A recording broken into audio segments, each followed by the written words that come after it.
The following live stream has been approved for appropriate audiences.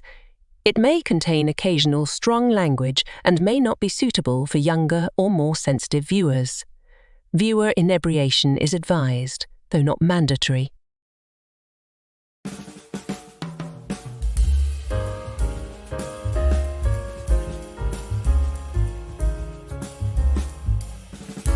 Four weeks ago I saw on the calendar that it was Friday the 13th. That startled me and I jumped, accidentally knocking a mirror off the table and breaking it.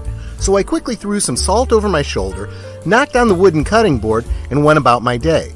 I had to go out to get some supplies. Okay, I was going to the liquor store. And on the way there, I had to walk through a construction area, thereby walking under a ladder, and as I was looking up to realize that, I missed the fact that a black cat was crossing my path. Then, when I got home, I noted to Netter that my palm was itchy, and she said, "You gotta stop that or you'll go blind." Tonight we're talking about superstitions, in case that wasn't clear. And we're joined by Nick of Beyond the Hub podcast. So top off your glasses, tell me what you're sipping on in the chat, and we'll roll this Canarble Wagon right now.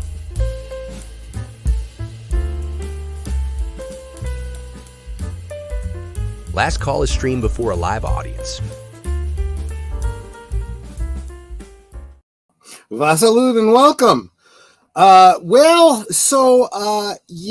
So as luck would have it, speaking of luck, I had a nice little upgrade to the system. You'll notice I don't have a cord that I'm fighting with now. So that's really nice. The problem is that one of my lights went out on me. So that's why the lighting looks all, not super professional. So bear with me. Technical difficulties, but welcome. That is good fortune. Having a Friday that I could get together and spend with all of you. Tim says, "Yep, you'll grow hair on your palms. That's why they're itchy, right? We will get to all of that very shortly.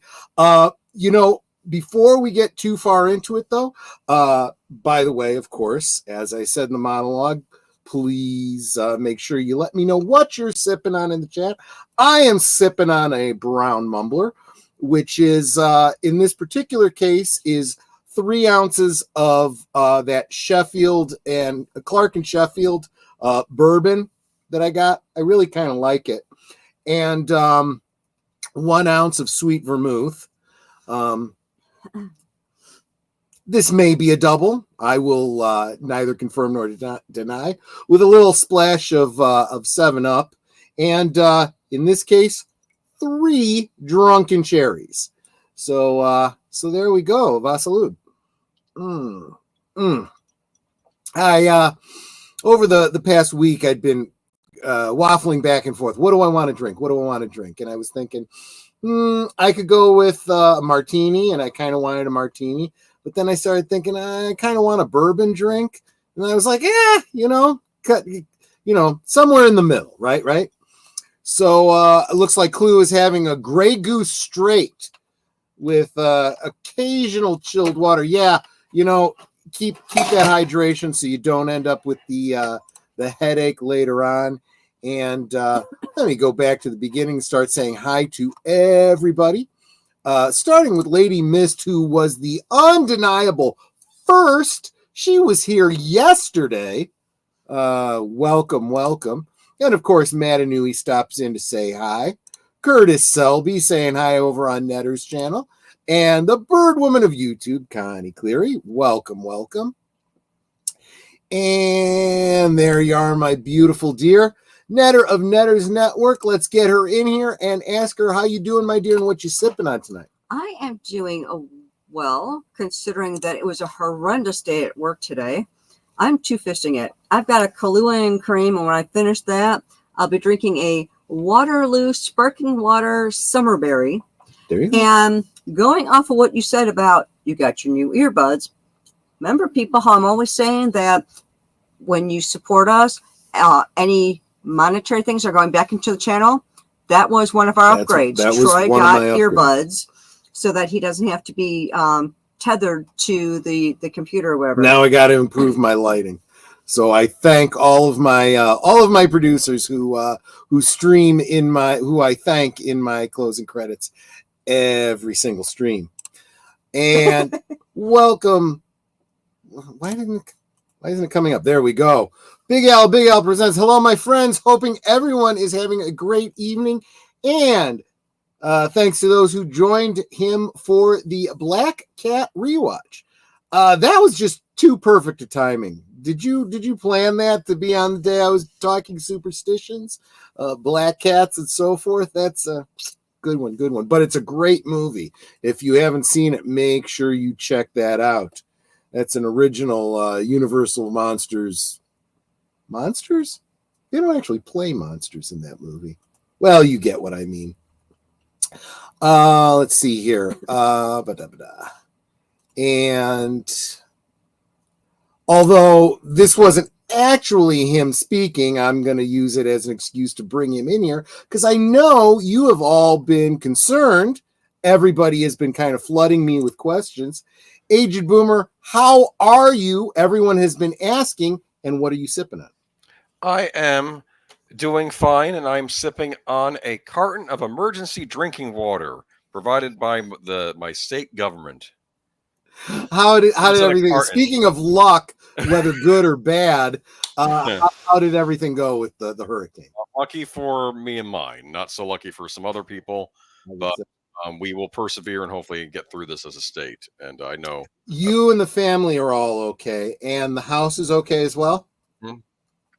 No issues this time around. No, we're good. So yeah, wonderful. Even did any of the water even get close to rising up to? No, we were lucky. Like I said, other areas weren't so lucky, though. I'll say that. So, but no, you said it went like a little bit north of you, right? Not to dox you. People are going to be like looking at a map and seeing what places got hit by hurricane. People are after me, man. I'm important people, man. They want to tear me. No, we were lucky. Like some of the surrounding area got hit to varying degrees, but we were lucky this time. But other areas weren't. So I don't want to say we were lucky as a state, because obviously we weren't. I get you. And do you have to work tomorrow? Tomorrow I don't, because my place of employment is closed for tomorrow. So yeah, I'll probably. Is the library okay? Did they get hit? Not to my knowledge. I don't know if all of them are okay. You haven't been in to check it out. Mine, I think, is fine. Okay. Yeah. Okay. Good. And salute to you, deleted scenes. You like my little picture there? I do. Black cat. I did that through AI. Wonderful. That's a black cat under a full moon. Awesome. That, huh? Yeah, a lot of the pictures that I used in the thumbnail were AI. Although some of them, I was just like, screw it. I'm just going to find something on Google because AI was not understanding what the hell I was trying to say. Well, it's like my avatar. It's kind of reminiscent of what's it called, Bloody Mary, when you look in the mirror. Absolutely. FKHC 2005, whom some know as Tim. Welcome, my friend. Good to see you. And deleted scenes dropping. Although I can't bring it up. If you are in my chat, you can see the emojis of the fedora, the mumbler, the logo, and the Canarble Wagon. Because he is a channel member. He's a VIP channel member. I super appreciate you keeping the lights on, my friend. You are absolutely one of the good ones. Just like JPRPH1 doing the same. Thank you, my friend. And the Clue channel. Last call with Troy Pacelli. Salute. Yes, welcome, my friend. Good to see you. And he had a great little. Where was it? I thought you would. Here it is. He says, "Thank you for showing up for my Hurricane Rant stream." Yep. That was a lot of fun. Definitely check out the Clue channel's channel. Check out everybody's channel. You know, it's definitely you want to stay in contact with each other. Tim Hayes, welcome, my friend.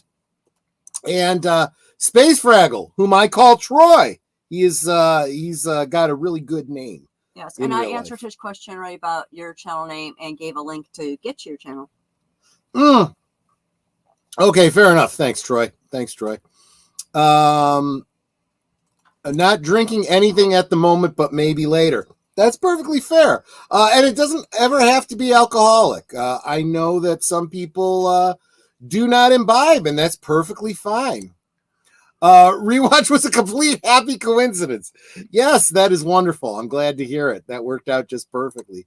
And good evening, Sir Tony Clegane. Haven't seen you in a while. Good to see you, my friend. Let's see here. I'm going to jump real fast through these. And there he is, our special guest. I'm going to bring him in right now. Nick of Beyond the Hub podcast. Nick, how are you doing? And what are you sipping on? Can you hear me? 1 second. Can you hear me? I can hear you, but I'm getting your OBS icon, and I don't know if that was intentional or not. Yeah, 1 second. I'm coming back in. May have messed up a little bit. And for those of you Klingon-minded among you, that is not a Klingon symbol. That is the OBS symbol, but I really like it because it does remind me of How do you know the Klingons didn't create it? Good point. Good point. Oh, I like how you think. That's why you're my designated driver, because you can end the stream when I get too drunk. I mean, let's be honest here. Oh, and Matanui's back. He said, I'm just sitting around playing a game. That's fair. That is fair. That is a perfectly reasonable thing to do during a live stream. We're not doing anything here that you need to pay attention to. This is just a listen thing. Hang out, chit chat in the chat if you feel so inclined. Yes, Black Cat is Bela Lugosi and Boris Karloff. You're absolutely right, Tim. And welcome, Gorilla's Random Thoughts. Good to see you, my friend. I haven't seen you in a while. Glad you're here. I know you said you'd already answered. I have to ask Troy, what is your YouTube channel's name? Please, you can chat it or announce it. Yeah, it's. Yeah, I gave what it is it? Last Call with Troy Pacelli? Is that what it's? Yeah. My channel is called? Okay. I forget. Last Call, W/ for with, and then Troy Pacelli. It was just Troy Pacelli originally. And I rebranded after a certain point, which kind of threw Tom Connors off over at Midnight's Edge. He's like, Last Call with, oh, Troy Pacelli. I know him. Let's see here. And Space Fraggle saying, Aged Boomer, thank you for serving during Milton. You are a hero to me. Oh, please, so. just doing what's required. Yeah, look, he's a humble guy. He doesn't realize that and he'll look. I'm going to put words in his mouth because I know how he thinks. He's going to go, well, it's part of my job and da da da. Yeah. Bull crap, because you chose that job. Yes. You chose to work in a civil engineering job that puts you in that. And if you didn't like doing it, if it wasn't something you wanted to do, you would just quit and do something else. But you're good people that way. So it's good. It's you know what? We're all real heroes do not consider themselves heroes. Oh, so there's your proof right there. And Mark Melnikoff says, this is Friday, and this is Last Call with Troy Pacelli. Watch well of the Netterbots will come for you. Social media is the white of the eyes and the darkness within. Yeah, I really feel like that bit from Twin Peaks really kind of did a number on you, my friend. Welcome. It did a number on all of us.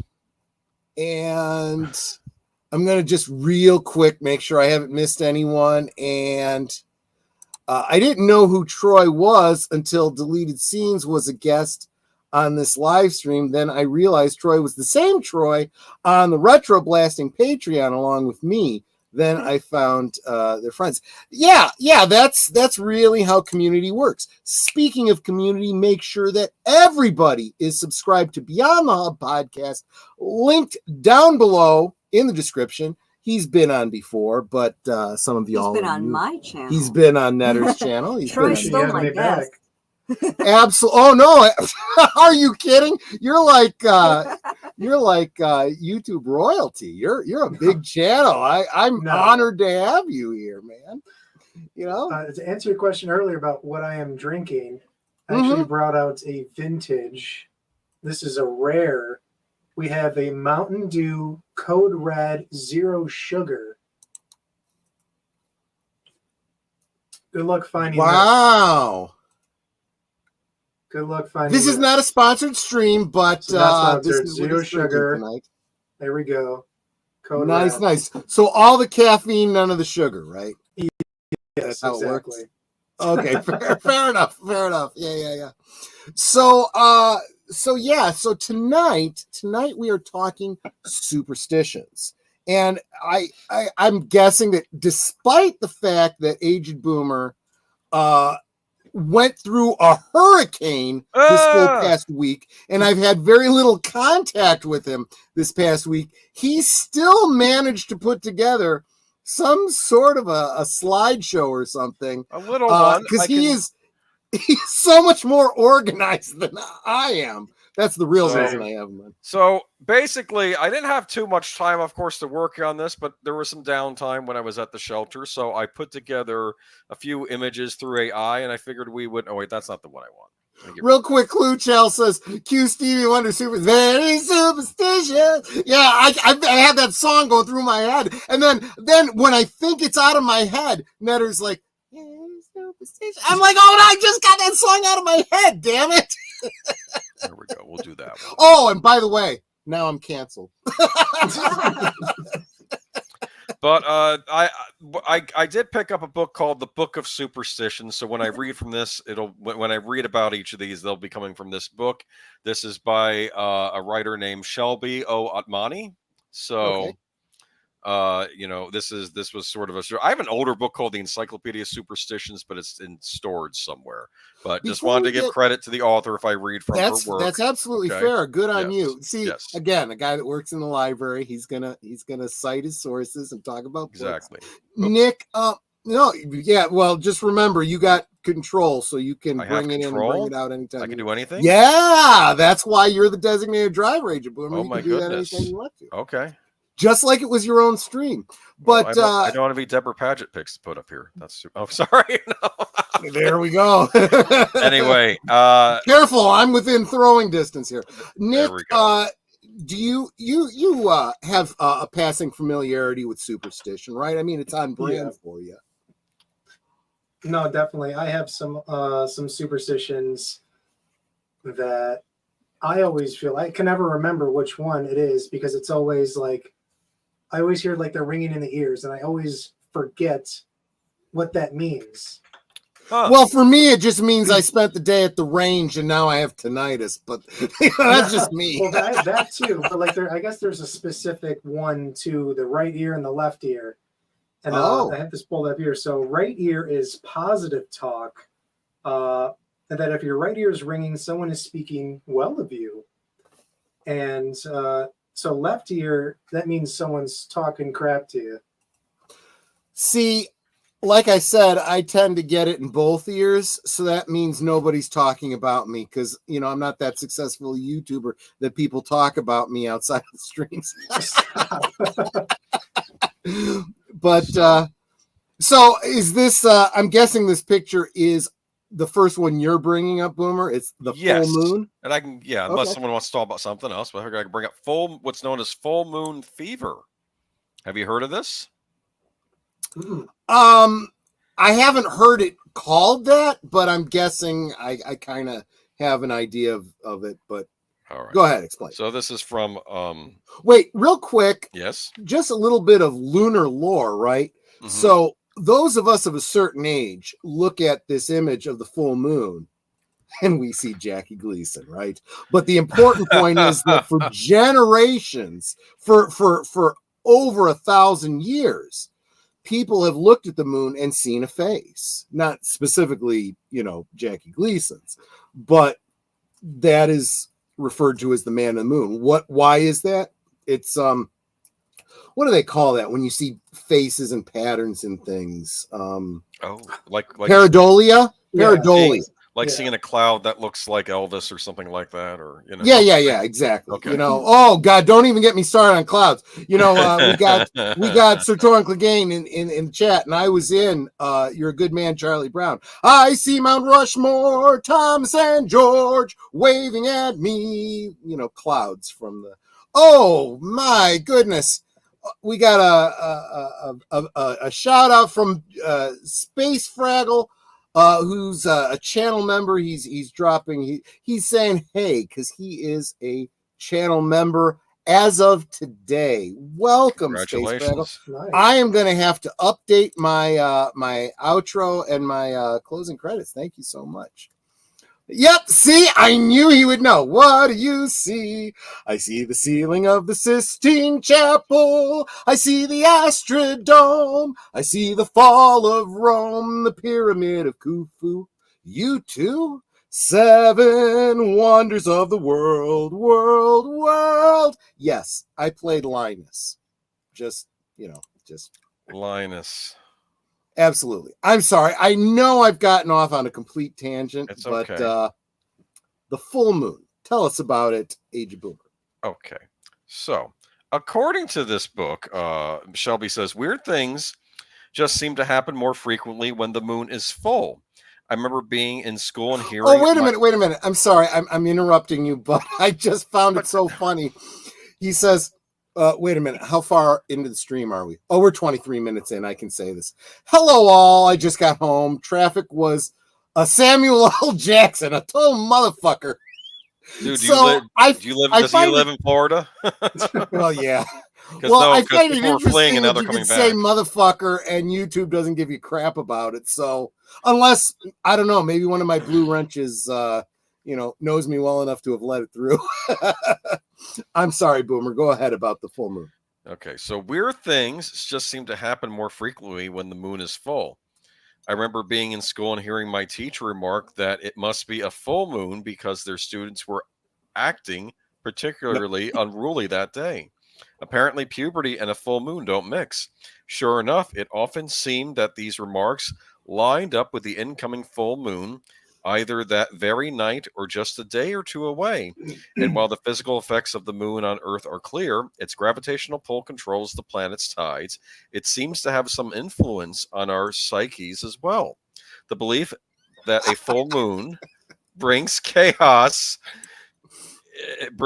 is ingrained in just about every culture across the globe, so much so that the concept has made its way into our language. In English, the word lunatic traditionally refers to someone affected with a seriously disordered state of mind and begets other derogatory terms associated with mental illness, including loony and loony bin.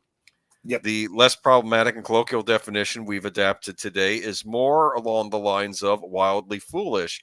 Either way, the main root of the word luna is a direct reference to the Latin word for moon. So lunatic literally means moon sick. My whole chat is like a line ahead of you throughout this whole thing. What? Try to avoid being scheduled on nights that there's a full moon. Yes. It's funny. Let me see. I think this. Yeah, go ahead. Wait a minute. I do want to bring up this one. First, I want to welcome Marble Z44, new to the channel, but welcome. Super appreciate the comment. As a healthcare worker, especially an ER nurse, I try to avoid being scheduled on nights that a full moon. I have heard this from other ER nurses. So she mentions that here. That's my fiance. Oh, there you go. There you go. Yeah, she mentions that in here. All that leads us to today. So in other words, we have in the chat a very loving and patient woman, in addition to Netter's Network. There we go. All that leads us to today, where if you're exasperated, exclaim, must be a full moon to a full room of friends and colleagues, most will know exactly what you mean, particularly if you work in healthcare.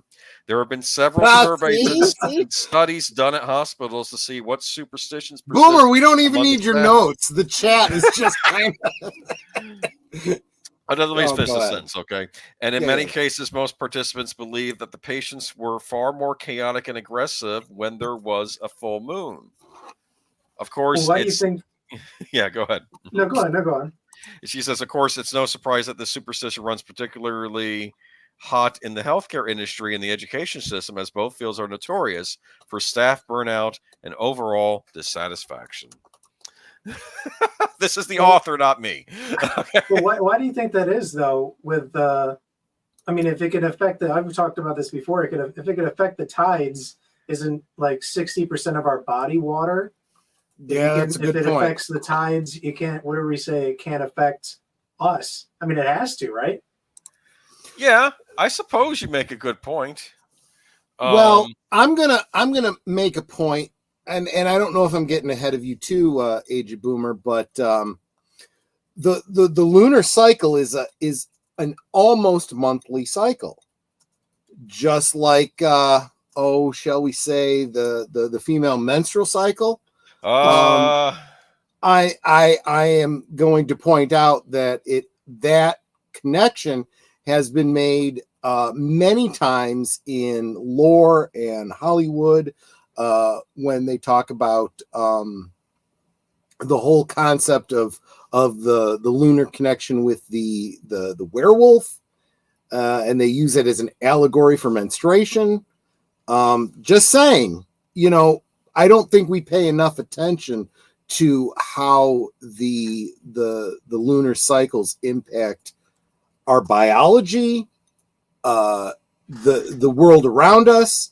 And look, I know this kind of stuff is considered woo-woo by a lot of people, but that's the problem. You call it woo-woo, and then you discredit it. You don't pay attention to it. So you don't put in the time to do the research. Real quick, I want to welcome Maria with Tea and Telly, also channel member to the stream. Thank you so much for being here, Maria. And new channel member, Tim Hayes. Thank you so much, my friend. You are good people.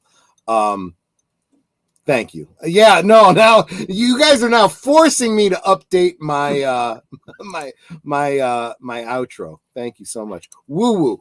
So when I say woo woo, Nick, real quick, you've heard the term woo woo, right? You've got to hear it all the time, right? Just refresh me, because I might be thinking of yeah. So the whole idea of things that are fringe, allegorical, superstitions and stuff like that. Things that in quotes rational people don't believe in. Religion, for example, a lot of people call that woo woo.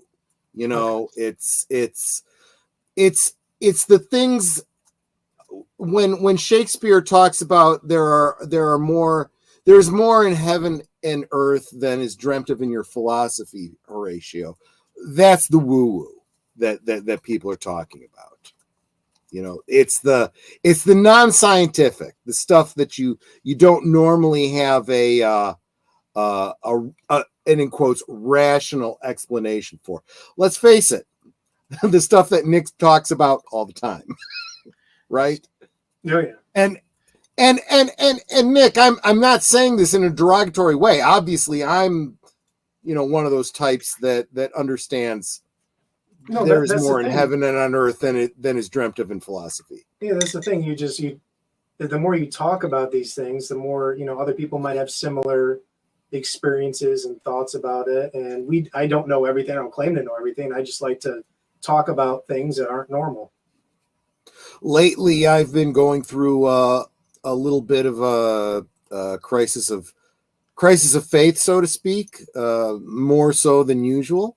I usually tell people when it comes to hard times and strife, I say, you know what, I'll tell Netter to pray for you, because me and the big cat at the top of the stairs aren't really on speaking terms. But as you get older and you get closer to the inevitable, you start thinking, I really need to think about this whole afterlife thing. And I don't know, man. I didn't click on anything, but suddenly YouTube started suggesting all of these nurses and whatnot talking about dealing with people having, near-death experiences. And I'm like, Okay. Somebody trying to tell me something? Just saying. So I'm just saying, maybe start looking at the woo-woo and take it a little more seriously while you're young, so that you have the time to take a look at it. That's all I'm saying. You know? Troy, check your private chat real quick. I have a suggestion. Or I could just tell you. I could tell you out loud. I don't know. Just.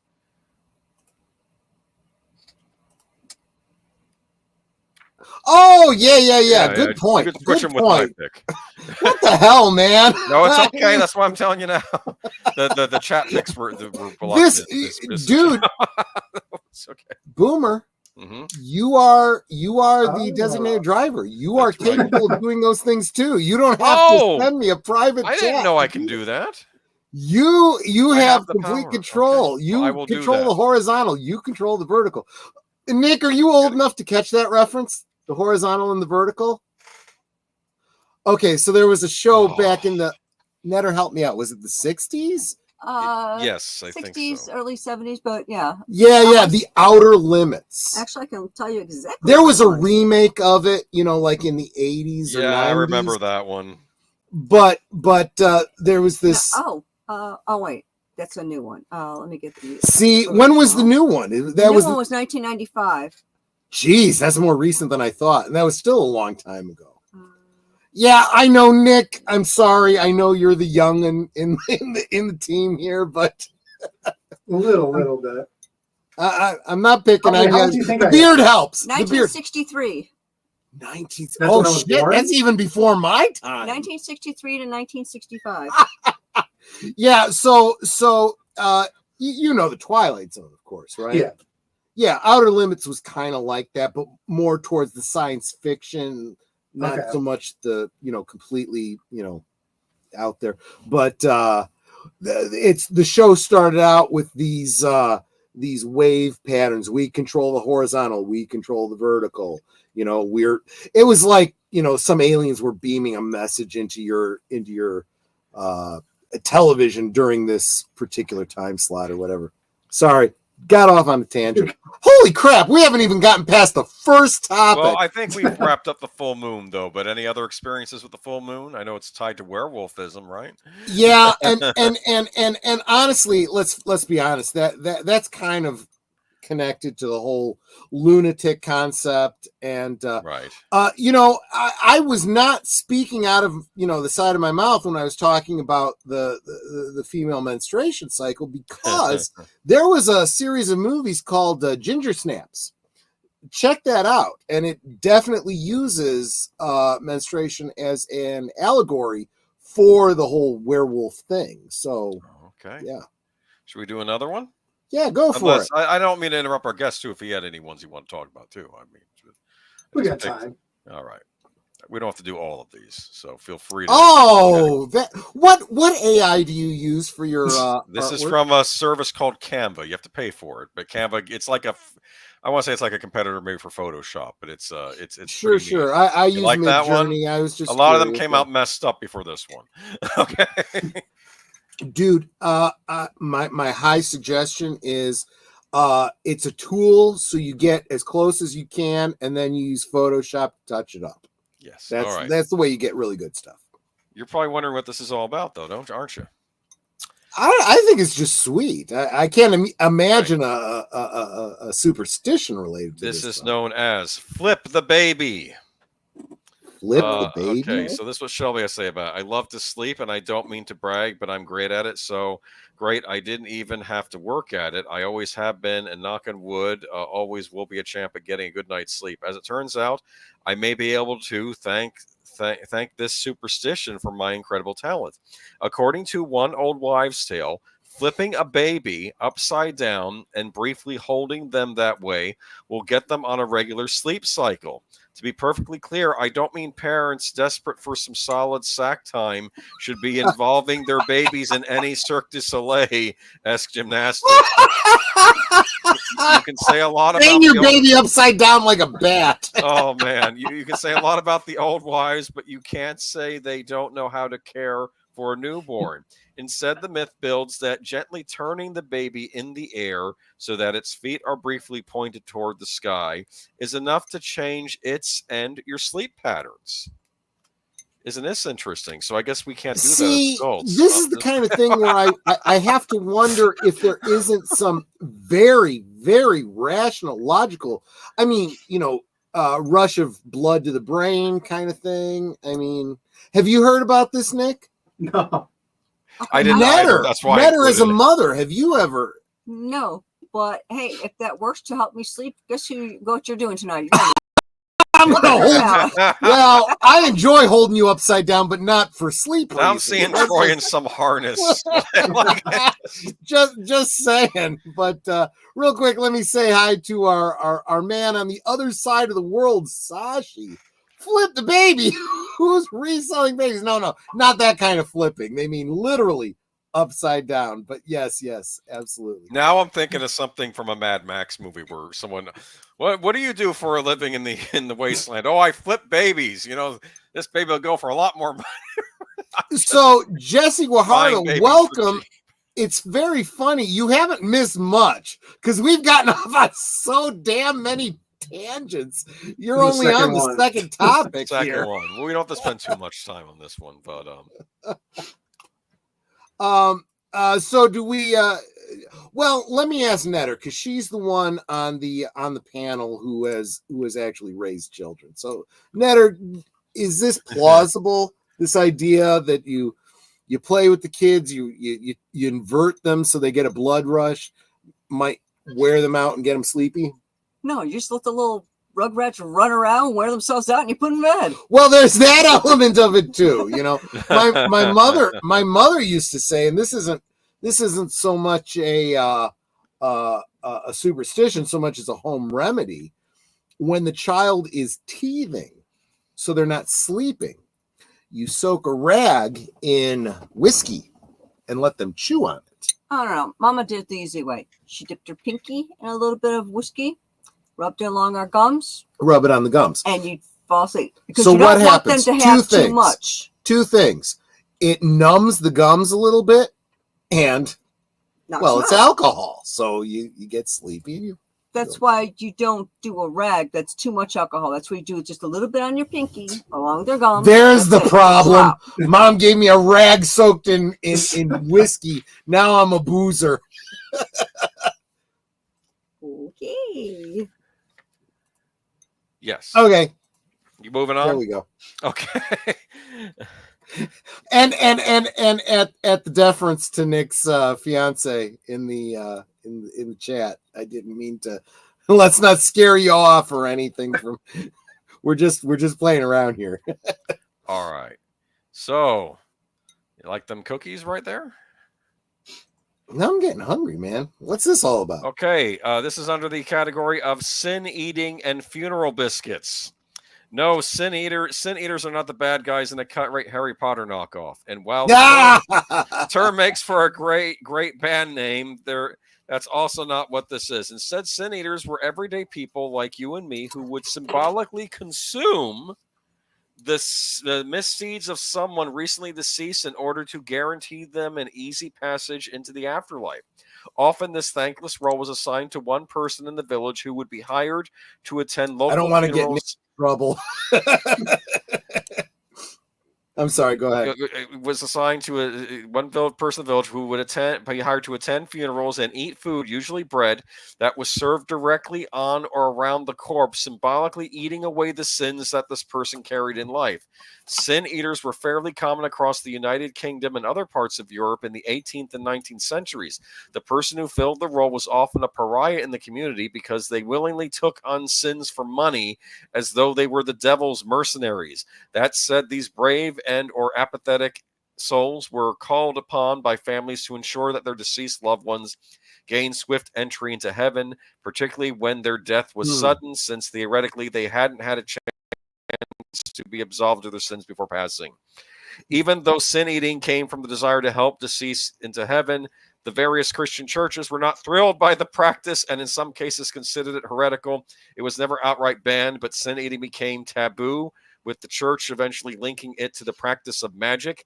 As such, the last known sin eater that practiced in the United Kingdom died in the early 20th century, and there have not been any additional records of this practice. Now, this goes into what we're talking about now. Yeah. A somewhat related ritual practice at the time put the responsibility of sin eating on all the attendees at the funeral in the form of funeral biscuits or funeral cookies. These quote-unquote treats were individually wrapped in white paper and a black wax seal and were served to the deceased family as a way to both honor the departed and, in some cases, help them into the afterlife. This Victorian-era tradition made its way from Europe to North America, and there were several different cookie recipes that became popular depending on the location and economic status. Both of these rituals have largely died out in modern society, where our stance toward death and dying has become so sanitized that these sorts of traditions seem bizarre and macabre. I will point out one exception. Yes, that in the Eastern Orthodox Church, yes, there is still. I'm sorry, am I getting ahead of you? No, go ahead. Go ahead. No. In the Eastern Orthodox Church, they at the repast, or what Southern Baptists would call a repast. Right. You go to the funeral, and then you get together and have something to eat. They serve cookies, but interestingly, cookies with no sugar. And everybody I've ever talked to of the Eastern Orthodox Church are like, "Oh, these things are terrible."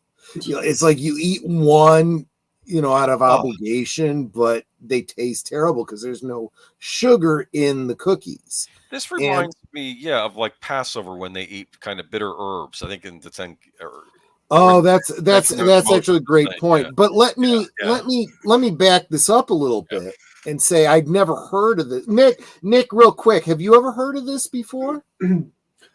No, but I have eaten things at a funeral, like the food afterwards. I wonder if like they're a slipping repast, that in there. They're just slipping their sins in there. Well, good point. Well, so I can see why, especially the Catholic Church, would probably have a problem with this. I think the church probably mentioned it was probably the Anglican or the Church of England, because it seemed to be popular in the UK, right? Oh, really? Okay, I'm surprised. It is sort of derived from the Catholic Church. Because the Anglican Church, I always considered to be kind of the part of the Protestant. It is, but they also have there's a lot of Catholic overflow there too, because that's when Henry VIII divulged, divorce, right? That was the big divorce, but it could have been other countries. Yeah. Agreed. That's kind of a side thing, but what I did want to point out, the allegory is. Oh, real quick, Jesse says, Troy, they serve donuts, sandwiches, coffee. Yeah, no, I get the whole idea of the repast, right? But the thing I was going to say about this particular, I have a hard time calling it a superstition, but let's face it, this is religious adjacent. So this, is superstition by definition. I can see why, especially a Catholic, okay, sure, maybe an Anglican might have an issue with this, because why? Christ is the one who is supposed to be taking on all the sins of the world. Oh, right. Right? Yeah.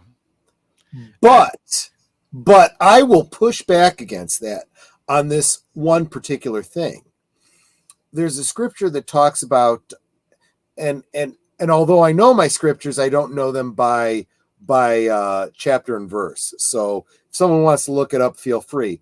But there's a scripture that talks about storing up treasures in heaven as opposed to storing up treasures on earth. And as a Christian, we have oftentimes talked about putting other people ahead of ourselves, and how, literally or figuratively, depending on how you mean it. Matthew 6:19 and 20. Thank you very much, Netter. Of course, she would either know it or have it at her fingertips. The idea of, I'd be willing to give up my treasure in heaven for you, right? Because that is a Christ-like thing to do, right? I think that, you have to look at these things, speaking from a religious point of view, you look at these things as an allegory for the religion, not literal, right?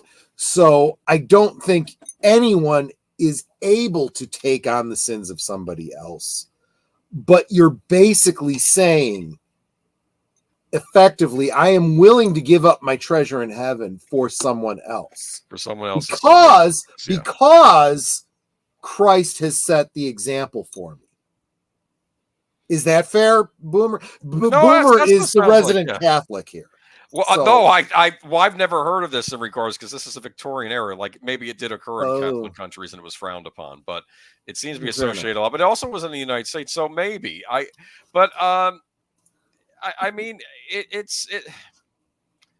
And it's like I do want to. This didn't really happen, but there's a parable about the woman with the onion who was real selfish in her life, and she was in hell, and then like she looks up to the angels and says, "Could you?"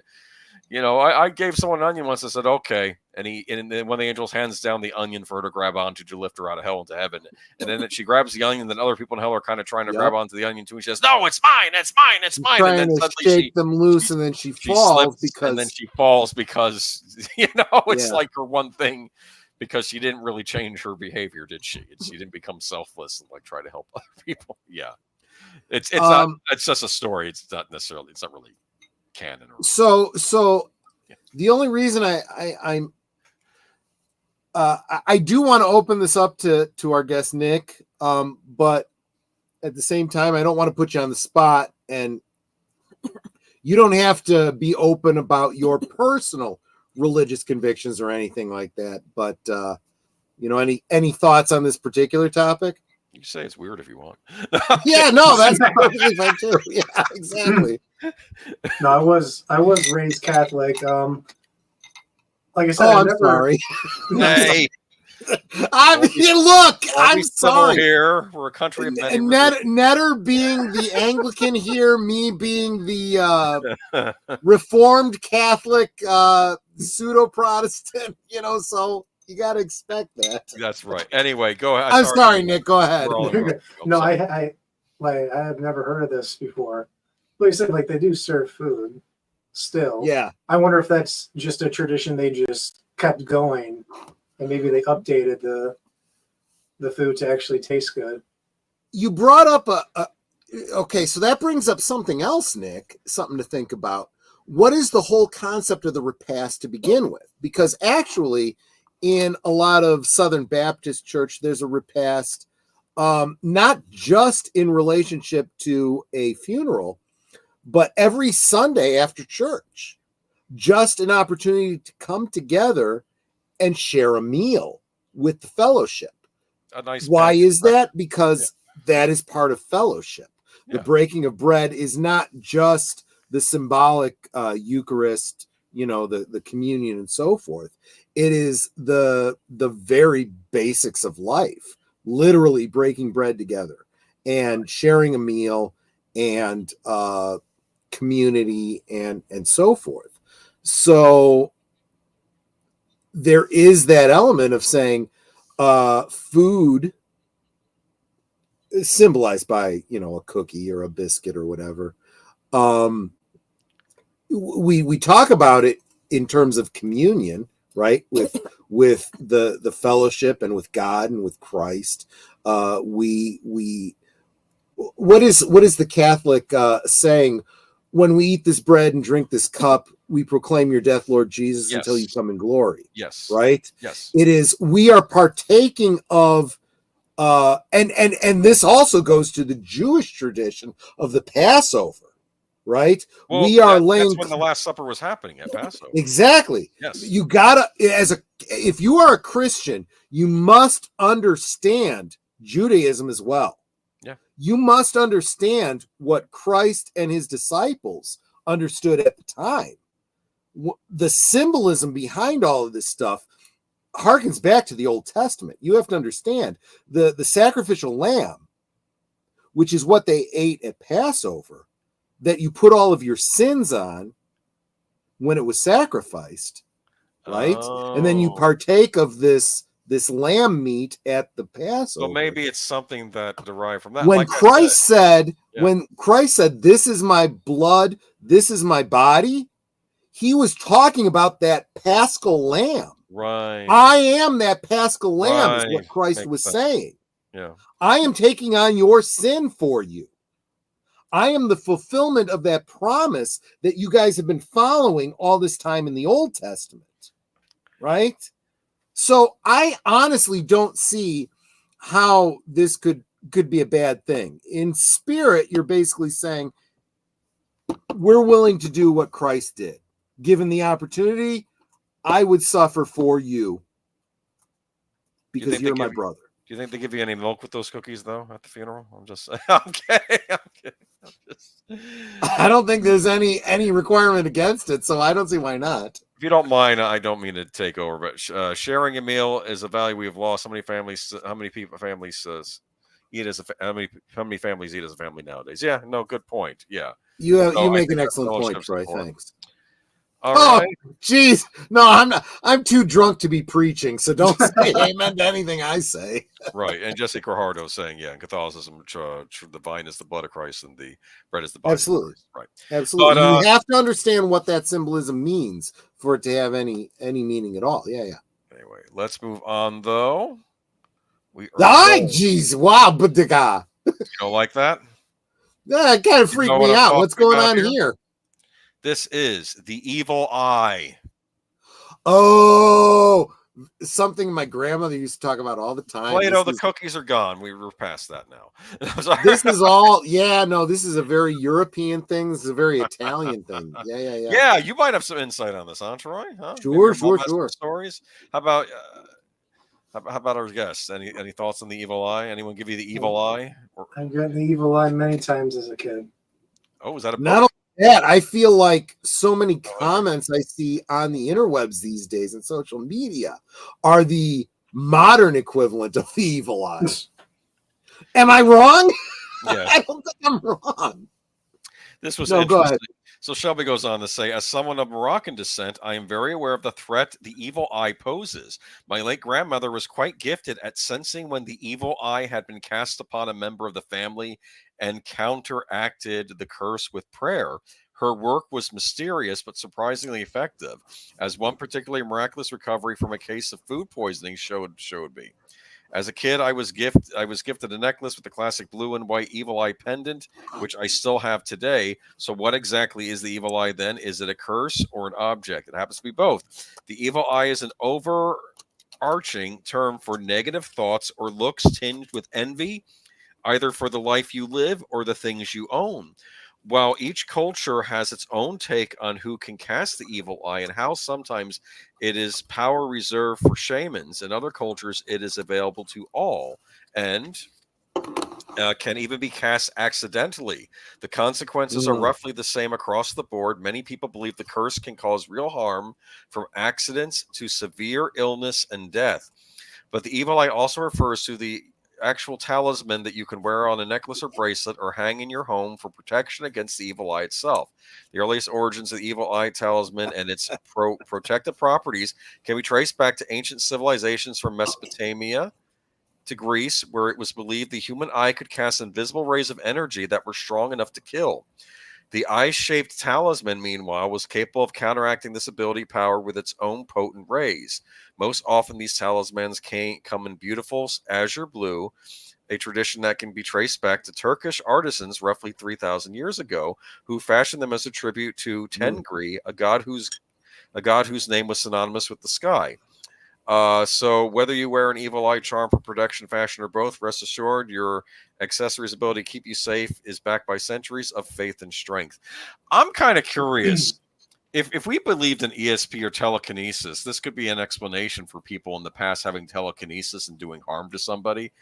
You know, maybe they had it and didn't realize it. Someone, got an aneurysm in their head, like in Scanners or something. I have, like I said, this whole concept of the evil eye, I have grown up with. So before I even get into my long history with this, I'd like to get Nick's opinion on this. You've heard of the evil eye, right, Nick? Yeah, I thought you were talking. I'm just kidding. I thought you were talking about the evil eye of your parents staring at you. I'm just kidding. Though.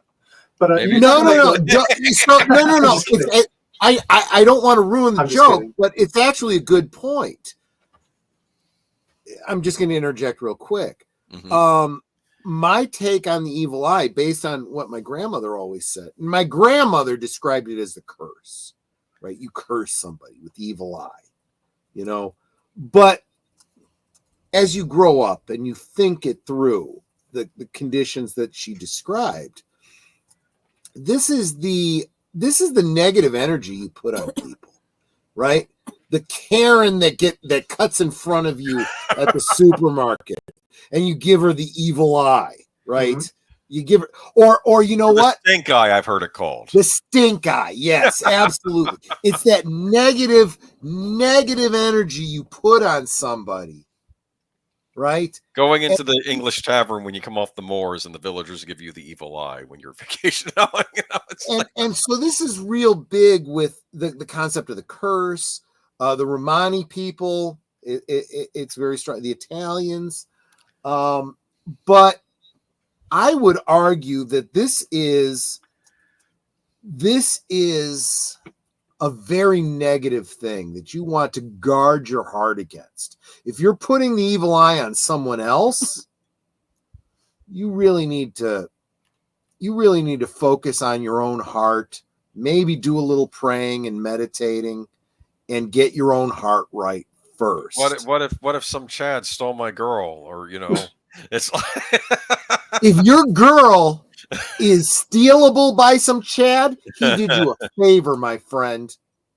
I'm Just just saying. saying, what if you're jealous? Look. Jealousy. It seems like a lot of this. Oh, dude, screw your jealousy. Your jealousy is your own problem, because Yeah. you know what? You need to think about it the right way, right?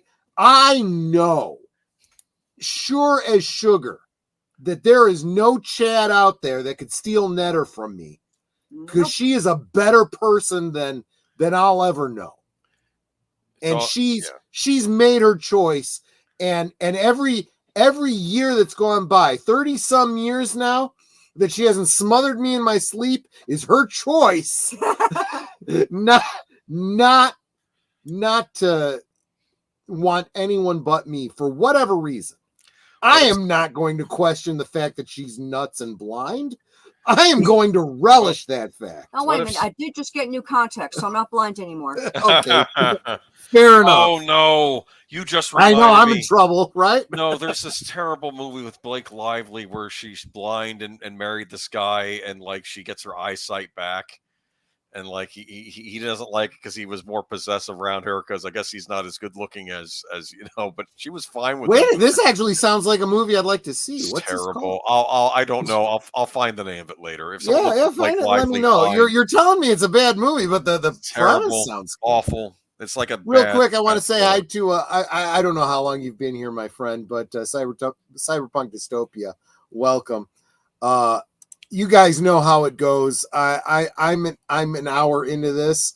I'm on my second brown mumbler, so I may not be up on the chat as well as I should be. So bear with me. Yeah. Um, But this is the evil eye. I would caution people against using the evil eye, but there are a lot of superstitions about protection against the evil eye. You were talking about the blue and white kind of eye Necklace. necklace. That was much as a protection. I guess it dates back to Turkey or Greece, I think, or something. Yeah. I was gifted one of those at work by a lady who was from the Philippines. So I still have that to this day. So maybe that's why I'm still protected now. Maybe. Real quick, I want to say thank you and welcome to Real Wade Nation, who's just finished the stream and sending people over. So thank you, Wade, so much. You, sweetie. You are Osmo, my friend. Thank you. We are not giving you the evil eye. We are warning you against the evil eye. So don't give people the evil eye. If it's during a certain pandemic and they steal the last batch of toilet paper, you say, "I'll get a loo instead," right? You know, there is a lot of people that I've encountered I'll always say better people than I that take a slight against them, something was stolen from them or whatever, and they will say, you know what? Maybe that person needs it more than I do. And what's my response always? Yeah, well, you're a better person than I, but there's a reason I say that, because that is an incredibly positive way to look at life. Exactly. To be the better person, right? And sometimes it's hard, but that's what Superman once said. Oh, you think I don't get violent or don't do this because it's hard, because it's easy. No, it is hard. It is hard to keep his temper in check. You made it. This is something I have said about Christ, right? Mm-hmm. So there's a story in the Gospels where this is actually in Acts of the Apostles. This is after Christ has died and risen to heaven, right? Christ is no longer with them. And this is what the apostles do in the first century. And there's this bloke sitting, he's paralyzed. He's out in front of the synagogue. Right. And, or the temple, I should say. It wasn't, they didn't call them synagogues. Yeah, there were temples back then. Yeah. Mm-hmm. And he's asking for help, and he's healed by one of the apostles. And the scripture specifically says that he's been there for a long time.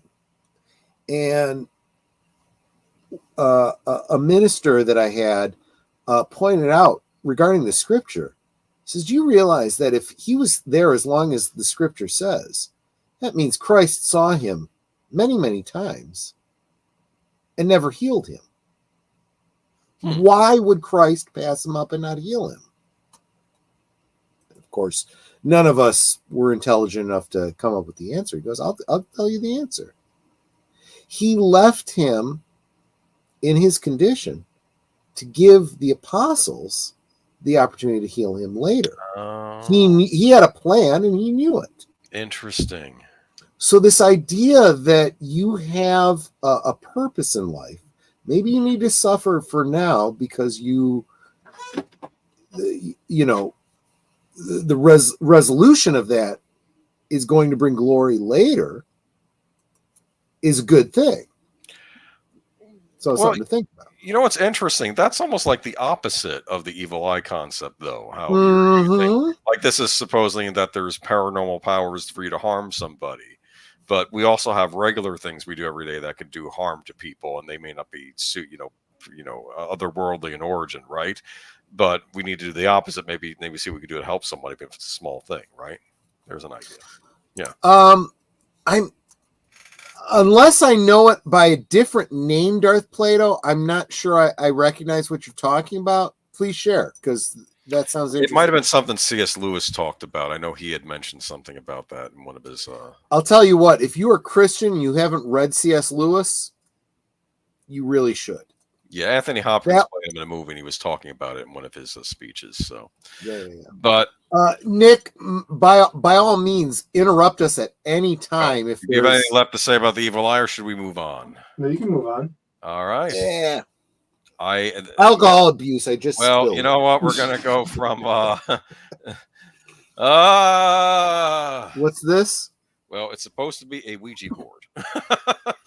I don't know. That's an interesting take on a Ouija board. Well, that's what AI came up with. I did my best. I know it's weird that I use AI. I could just find an image online, but look at this way. You won't get copyright stricken, right? Well, I was going to say, here's the problem. Maybe AI wants to avoid getting a copyright strike from Milton Bradley. It's still an official Milton Bradley. People don't realize that, but the intellectual property rights to the Ouija board are owned by Milton Bradley. But the funny thing is, people used to make their own Ouija boards, right? Yes. Like the official brand name one. So I guess I'm not that far off.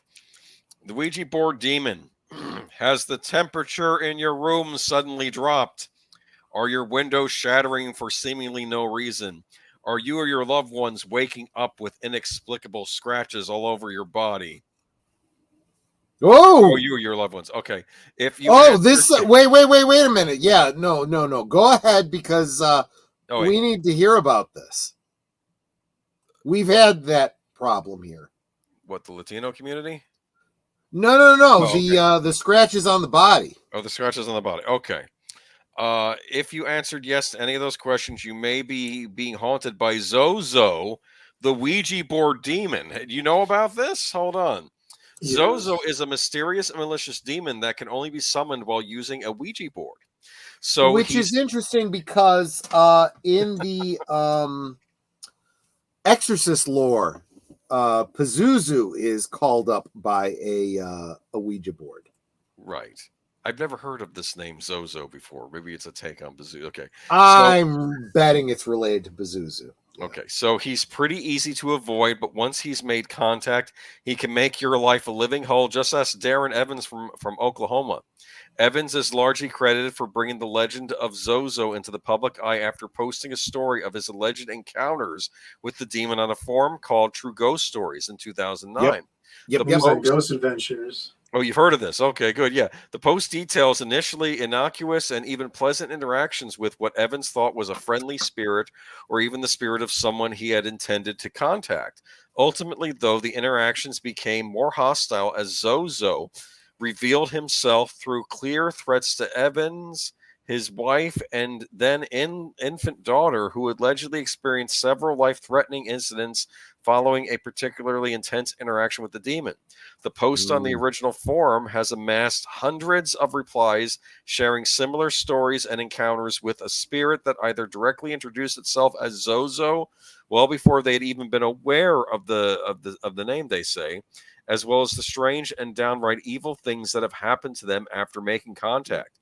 There are also accounts of people being contacted not by Zozo, but by spirits who similarly repetitive names like Zaza or Mama, and they experience very similar phenomena to what people reported to the thread related to Evans' encounter. Many believe that Zozo uses aliases so he can infiltrate the living room without raising suspicions. Besides a potential reference to Zozo in an early 19th century French publication, the speculation around the demon being the influence for the famous horror tales like The Exorcist, there is not much else known about the alleged Ouija board demon, where he comes from, or what he wants. It is very possible that Zozo is just an internet legend meant to give you a fright. But if you're reading this and eager to give the old Ouija board a whirl, be sure to look up the rules before you get started. And if you're worried you'll come into contact with Zozo accidentally, just put the board in the closet and walk away. You probably won't like anything you find. So, real quick, Nate brings up, and if I didn't say hi to you earlier, Nate, welcome. The Ouija board has nothing to do with witchcraft. The Ouija board was created by Parker Brothers. I was mistaken. I said Milton Bradley, but it was Parker Brothers. But now it is owned by Hasbro. Yes, you're absolutely right. However, dig a little deeper, Nate. It started with Parker Brothers in the Victorian era, during a time when all this esoteric stuff was real popular. Like mediums trying to contact the dead. Sir Arthur Conan Doyle was big into that stuff, right? Absolutely. And Houdini was big on trying to debunk this stuff. Yes. The whole idea of ectoplasm comes out of the Victorian era, and this idea that a medium would spew out this material that was called ectoplasm, which was some sort of proof that they had contact with the nether realm or whatever. The scientist would argue that the whole concept behind the Ouija board is based on the idea that you can't hold your hand still. And when you put two or three people together holding the plinth or whatever it is that points in a what's it called? The planter, I believe. Yes, exactly. Your hand moves around somewhat randomly. And one could argue pareidolia, ascribes meaning to it, but I'm gonna put a slightly different slant on this and say, all that aside, by using this device, you're opening yourself up to forces outside of yourself, communication with the spirit realm, or some would say a demon realm. Right. Look, you have to determine for yourself what is your belief regarding the afterlife, right? If you are Christian, you believe that the soul goes one of two, maybe three places. You either go to heaven or hell. And if you're Catholic, you believe in some in between purgatory, right? Mm-hmm. Either, no matter how you look at it, though, that's pretty firm, right? Yes. This idea of souls being in between kind of breaks the rules, right? It reminds me. Yeah. Go ahead. I was gonna say Hamlet. There was this big contention how Hamlet's father visits him and says, "I'm in hell" or something, or like he didn't get the last rites because of his uncle killed him or something, and now he wants revenge and wants Hamlet to kill him. And I'm thinking, well, why would someone who wants redemption in the afterlife be asking someone to do a murder? And is this really the ghost of his dad? This reminds me else? of, and we don't know. It's very confusing, or is it? This reminds me of Hellraiser 2, right? Where the main character's father, and it wasn't really her father. It was, it was actually her uncle. Contacts her, says, "I'm in hell. Please help me." Right? That's not how this stuff works, right? If you're in hell, and you're done. If you're in heaven, you're in heaven. If you're in heaven, and you're done. If you're in purgatory, you don't have contact with the earthly realm, but you are dependent.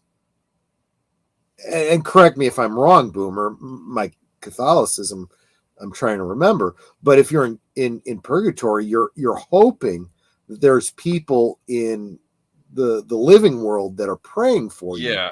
Your time, it's like you're getting refined or something, like right. something, like getting the best, because someone said, "Is it true there's fire in purgatory?" What's like in the it's the death insurance that Catholics invented. Okay, I don't anyway, I don't see that in scripture, but anyway, I have a few things. No, Nick, what were you going to say? Let our guests chime in on the Ouija. Yeah. Okay, yes. I have quite a few things to discuss. So, like, there's one instance where there's some theories that people believe that the people or the entities that you're speaking to are completely just demons. That's what I was basically getting at, Nick. Are these spirits, right? Or they're just, well, obviously they're in a different dimension, but interdimensional beings is some other theories that you're. That's interesting. I never heard that take on it. Because we don't know what, right? So when I do this stuff, like I've done there, like I'm communicating with something. I don't know what it is, but it is in a different dimension than ours. And another thing, because I've went on a tangent about this before. I've never used a Ouija board, but people say, but isn't it the same thing as using other paranormal equipment? So like there's some people that say, "Oh, I'll never use this Ouija board, but I go ghost hunting." You use these other devices, you're still opening yourself up to a form of communication. Like you use the spirit or you use these other devices, you're still opening up a line of communication. No, I disagree. No? What? No, there's the difference between active and passive, right? What you do in your ghost hunting is observation, right? Whereas the Ouija board, you're trying to conjure something. You're literally opening yourself up to. Right. Like, okay, so I take it when he's going to a site at some place where something has been seen, he's just trying to see if he can see it himself. He's not. But I'm going in, I'm asking questions on these devices.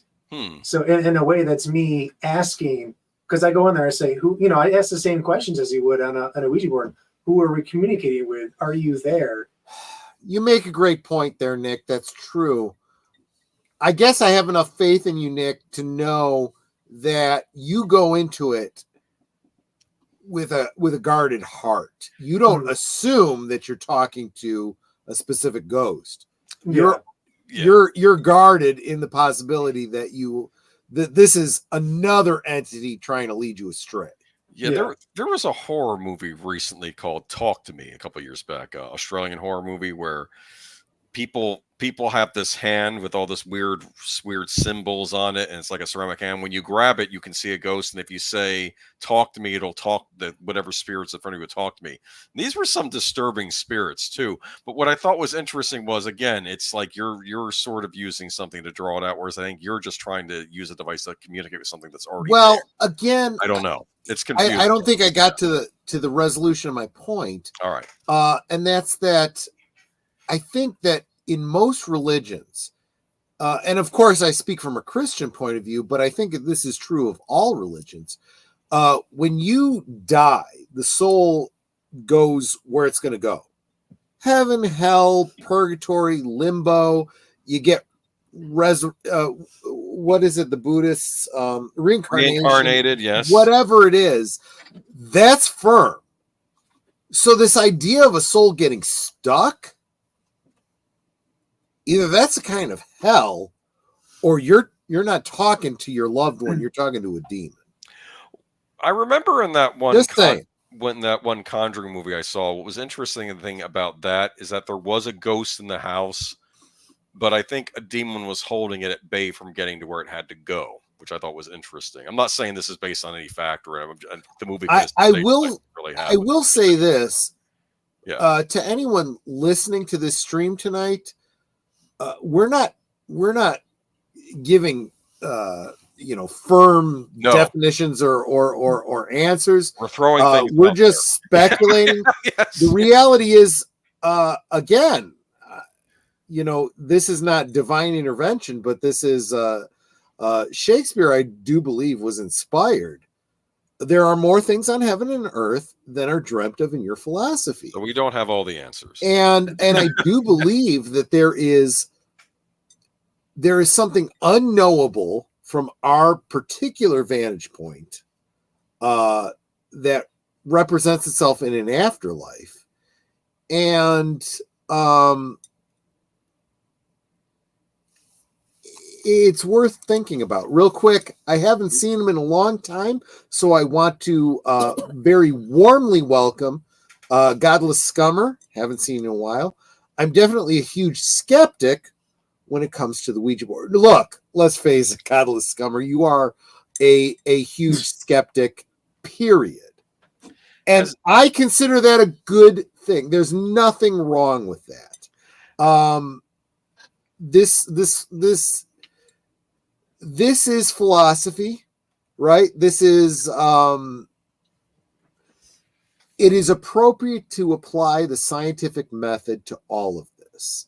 So what you believe or disbelieve, perfectly fair, as long as you are open-minded the way a scientist would be, and always test the theories, right? Now, I had a Ouija board as a kid because I was a weird kid, and I asked for that. I had one too. Once. Yes, and nothing happened. My friends and I tried using it a couple times. It's like we accused each other of nudging the thing. So either we weren't in the right state of mind. So in fairness, I had a Ouija board. I used it with my stepkids, and I'm not going to lie. I totally screwed around with them. And I controlled what the Ouija board said. So that is a bad example. But after I'll be getting a BMX bike for Christmas. No. I made up stories about ghosts. Oh my goodness. It scared the crap out of them. It was wrong of me. And honestly, after a trial of faith, after conversion, I got rid of the thing. I just said, that's not right. But maybe best not to play around with stuff, right? But real quick, Darth Plato brings up Nosferatu. If you are not currently subscribed to Midnight's Edge After Dark, and somebody help me out. I've forgotten the new channel they just created, but they are getting ready to release their own version of Nosferatu with a new soundtrack and whatnot. Oh, interesting. It's definitely worth checking out. Yeah. Like a heavy metal soundtrack or something? Or something, I guess something new. No, I think the music is created using AI, but I think Tom Connors creates he does the script. What's it called? The lyrics and whatnot. Definitely worth checking out. Cool. I'm sorry. I love to engage with the chat, but Nick, did I miss anything you wanted to cover in this regard? No, I think that was all. You've never actually used one. Do you think it's a tool you might find useful, or you want to avoid it? I'm going to try to avoid it. I've had bad luck with. I agree with you. Inviting different things in, but I have a device that's similar. It's called the Ovulus, and that's like all these things they're similar. You ask a question, and it gives you an answer. Like I have it right here. Interesting. I'm not going to use it, but this is what it looks like. If you ever watched any of those shows, you turn it on, you ask it a question, it uses environmental readings, and it can give you an answer. Oh, really? Thank you, Adega. Here's the new Midnight's Edge channel that I was just talking about. Thank you. Have you ever heard anything strange on that device? Yeah. So it generates the word, but it'll speak the word out. So, and then it has some other cool features to it too. Huh. But there was this one instance where it was Marcus and I, we were investigating this house, and it hadn't said anything for a long time. And then all of a sudden the word surprise came out on there. We're like, surprise. And then we literally saw an entity in the room with us at the exact moment that this said surprise. So that's kind of like confirming the legitimacy. I can't speak. You know what I'm trying to say, of this device and other things. Like it's just, and we had the EMF detector going off, and we detected something on the camera when that happened too. And that was probably one of the scariest things I've seen. Real quick, I do want to put a fine point on what Darth Plato was saying. We have enough trouble with Marxists and postmodernists. We don't need evil spirits to do with that. Well, anyway. Let me tell you something. No. I'm not gonna minimize this.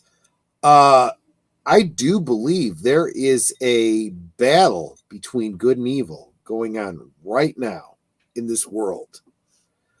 I'm not going to get too much on a tangent, a political one or whatever.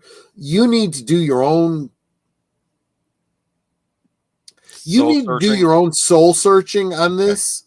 But yes, I do believe that in the modern age, we are dealing with a true battle between good and evil, and you need to decide which side that is and be on the right side. Just saying.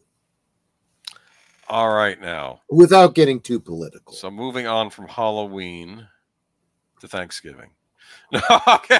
I just think of the wishbone. So I appreciate that you brought up the wishbone, because I put that into my thumbnail. Didn't mention it in my monologue, but no, go ahead and talk about it, and we'll follow up. Okay. Wish upon a bone. That's the entry in this book. Bones. We can't live without them. And for millennia, bones have held a sacred place in the customs and rituals of civilizations around the world. While they are perhaps most often associated with death and or danger, there are actually plenty of examples where bones serve as a symbol of life and creation. The Bible describes how God created Eve from a piece of Adam's rib, suggesting, of course, the object's tremendous power. We can see bones used. Wait. Let me interrupt you and just say, I think that is a wonderful romantic idea. That Netter is flesh of my flesh and bone of my bone. Just gonna say. Well, Go yeah, ahead. and that's sort of what it is. That's what the whole, the two become one at marriage, right? Because it's like Absolutely. separated. Yeah. We can also see bones used in divination rituals across Africa because of their ability to provide That's true. structure Yeah, to good the point. otherwise random and chaotic universe. Okay. Um, If we continue to follow the train of thought, we might consider all bones as possessing a sacred link to the divine, or at least as objects that ground us within something greater than ourselves. It should come as no surprise then that there are more than just a couple of bone related myths and superstitions around the world. Perhaps one of the best known in North America is the tradition of wishing on a wishbone. If you're someone who Yep. celebrates Thanksgiving in the United States, No, Netter, how many wishbones do we have right now? Now, none. But we had at one point. We weren't using them. We had about 4 hanging off of a It's cabinet true. knob. It's And true. then you finally convinced me. Oh, actually, I ended up throwing them away when I remodeled the kitchen, which I still haven't edited that video and put it up. Fair enough. Yeah. I'm sorry. Go ahead. So, okay, the tradition of wishing on it. Okay, if you're someone who celebrates Thanksgiving in the United States, you've probably done this with a handful of times. It involves 2 people holding the opposite ends of the furcula, the V-shaped bone found in between a turkey's neck and the breastplate, and pulling until it breaks. The person who breaks off the larger side of the bone will have their wish granted. The wishbone game has been a staple of Thanksgiving celebrations for centuries, but the interest in this particular bone goes all the way back to the Etruscans, the ancient Italian civilization that predated the Romans. In Etruscan society, it was common to remove the furcula from a recently slaughtered chicken and lay it out in the sun to dry. Anyone walking by who touched the bone was able to make a wish, hence the name wishbone. So next time you square off with your wishbone rival and start tugging away for the triumphant end of the bone, just know you're practicing an ancient ritual with spiritual roots that transcend any one-time or place. Pretty cool if you ask me. That's what Shelby says. What do you think? Nick, do you know the ritual related to the wishbone? Mm-hmm. Boomer, do you? Yeah, you both grab on one end and push, and you make a bigger piece. Well, no. But I mean, no. What are you talking about? You use your pinky. I know I gotta use your pinky. No one told me that. Yes, you use your pinky. Why wishes never came true. Your pinky is your weakest finger. Yes, and you hold it with your pinky and you pull, and whoever gets the larger portion, your wish comes true. You then have to kind of shove the wishbone down your throat. No, because you're choked. That works. I don't know if there's any symbolism to the fact that the wishbone is the collarbone on a avian creature. So I don't know about that, but yeah, you hold it with your pinky. Why? Because if you're both holding it with your pinky, no one has an advantage. Is the idea? Yeah, because some people can have strong, strong fingers, right? Yeah. I remember not doing it right, and my mother purposely breaking the bones so that mine was longer and my wish would come true, and I don't think that worked. Just saying. But I don't know. I think that I don't know. It's a nice Thanksgiving tradition. How many wishbones did we rack up, Netter, that we never touched, that we never did anything with? How many wits?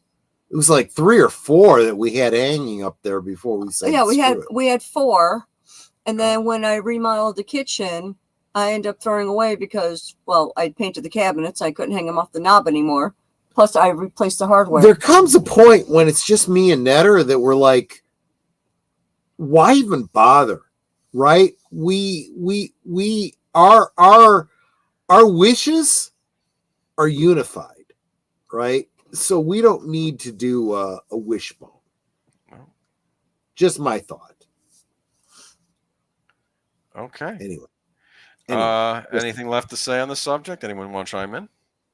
Damn, I want some turkey now. Yeah, I can say that. Turkey's nice, isn't it? We are a month away from Turkey Day, so just man. And you have your own Thanksgiving traditions here on this channel, right? Yes, we do. We will have certain rewatches and so forth. Stick with Charlie us. Brown Thanksgiving, right? Isn't that one that you usually do? That's Netter, and for me, it's Planes, Trains, and Automobiles. And you guys can all laugh at me as I start crying at the end of the film. Just saying. All right. So we will move on then. Step on a crack. Wait. Real quick, let Oh. me interrupt because Cyberpunk Dystopia is pointing out Canadian Thanksgiving this weekend. Happy Thanksgiving. You guys have a different Thanksgiving. Doesn't matter. The idea of giving thanks for all the blessings you have received is, I like to believe, universal. So God bless. Do you eat turkey on Thanksgiving? Canadian Thanksgiving. I do. I'm curious about that. No, on Canadian Thanksgiving they eat turkey, or they have a different thing. Do they eat moose? What about I you? Do you I eat turkey in my house. Some households do ham, I think. What about you, Nick? Turkey for Thanksgiving? Yeah. I'm more of a ham person, but everyone always makes the turkey. It's funny. Some people do both. I know that. Growing up Italian, and I don't think this is an Italian thing, but it's more of a Chicago Italian thing. Thanksgiving was turkey, and Christmas was a ham. Oh, see, both involve pasta. Just say that's interesting. I think the Irish tradition was ham was for Easter. Yes, we had a ham on Easter too, as Italians. Yeah, and pierogies. Yeah. Oh, pierogies! Those are awesome. Are you Polish? That's okay if you are. I mean, that's an awesome thing, actually. But no, Italian. Nick, are you Polish? Italian. Well, you can eat pierogies, whoever you are, right? It's not. You're Italian, really? Me? You talking to me? Yeah. Yeah.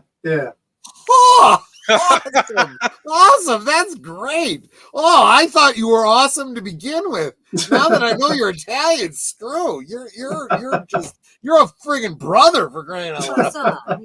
Absolutely, paisan, absolutely. I'm not Italian. What the hell are we looking at? We're looking at somebody's heels. Okay, you guessed it, didn't you, Nick? Right? Yeah. Step on a crack. Break your mother's back. Oh, that almost became part of my monologue. I just didn't want to jinx my mother. So, yeah. Yeah, step on a crack, break your mama's back. Yeah, that's a direct quote from Devo's Whip It, but it's also a common superstition. It is. That's true. Oh, fuck, that's true, right? That's a fun step song on a crack, to do break your mother's back. That's a fun song to do at a karaoke night. Okay, at a bar. Yeah. I did that once, yeah. Yeah, that's a direct quote from Devo's Whip It, but it's also a common superstition, one that I admit I follow closely. You just never know, you know? The origin of this superstition is tough to pin down, though I will say, and apparently most people, I'll turn the page, excuse me, in North America first heard this sinister little rhyme at recess in grade school, where it wasn't unusual to see groups of children hopping around in dramatic fashion to avoid cracks in the pavement. Of course, there were always a few kids that would empathetically stomp on these cracks with little care for the state of their mothers' backs. But any analysis of that is far above my pay grade. Which might belie a relationship with their mother or their agnosticism. Or a stepmother, maybe. Well, there's that too, yeah. While a source beyond the playground is difficult to track down, it's clear that the idea behind this superstition preys upon the fundamental fear of youth, something terrible happening to one of your caregivers. It could also very well be a caregiver's way of relieving their own fears of something happening to a child by making them more alert and aware of their surroundings. After all, stepping on a big enough crack could make you trip and fall, or maybe even break your own back. But since kids often struggle envisioning the consequences of their actions may have for themselves, maybe it was more effective to place the effects of their actions on their unwitting mother, as it's safe to say that most children would hate to see their mothers in pain, especially due to something they did. Pretty tricky. Yeah, so but- so there is this. So knowing about this one growing up, put on me this idea of never stepping on a crack, right? Yes. I never saw sidewalks like this that you're showing. Well, this from the but- AI. No. I get what you're saying, but in life, you see cracks in the road. Look, even if there weren't any actual breaks, natural concrete sidewalks have these natural breaks to alleviate stress, to prevent cracks, right? So you'd always just avoid them. And it would be funny sometimes as you're walking home from school and you'd find yourself doing a friggin' hopscotch because you just didn't want to step on the crack. And I never knew if there was any legitimacy to it, but I just wanted to honor the spirit of I didn't want to hurt my mom, damn it. Yeah, you don't want to hurt your mom. Real quick, I want to say goodnight to Wade. Good night. He's off to bed. Have fun. You can always catch up with us on the rewatch. And we would super appreciate that because that's just more support and watch hours. We'd appreciate it. So absolutely. How about you, Nick? Is there anything behind this this superstition? No, I've always tried to avoid the cracks. What's bothering me is the little bit of grass growing up on the left-hand side there. I would have to spray some herbicide to clear that out because that bothers me. Oh, Jessica Gerardo says, age boomer, most kids today don't look both ways for crossing the street. They're focused on their phones. Oh, well. That's a Darwin Award waiting to happen. I think maybe this may have an origin of be aware of your surroundings. Be aware of where you're situational awareness. Situational awareness. Right? Let's be honest. If you watch where your feet are going, you're not going to step into an open hole in the ground like a manhole's missing or something. So maybe that's what this is. Actually, your Devo reference. Step on a crack. Break your mother's back. You're absolutely right on that one. Yes. Cool. Had you heard of this one before, Nick? Yeah. Okay. Fair enough. I don't know if the kids still say this to each other on the playground. Didn't know if anything to do with anyone's mother's backs. Real quick, I do want to. I have noticed some new names in the chat, so make sure, please honor me by subscribing to Nick. Beyond the Hub podcast linked in the description below, please. I'd appreciate it. He has a great podcast. They get spooky on this channel sometimes. It does. Look, that's why we reach out to him. He's the subject matter expert. All right, here. I am totally slurring my words, aren't I? I think yeah, you guys can laugh at me. Anything left to say about this one? I got one more. Go for it. This one we probably all know of. Broken mirror. I don't even want to show an image of this. That's how freaked out. So before you go into this, let me point this out.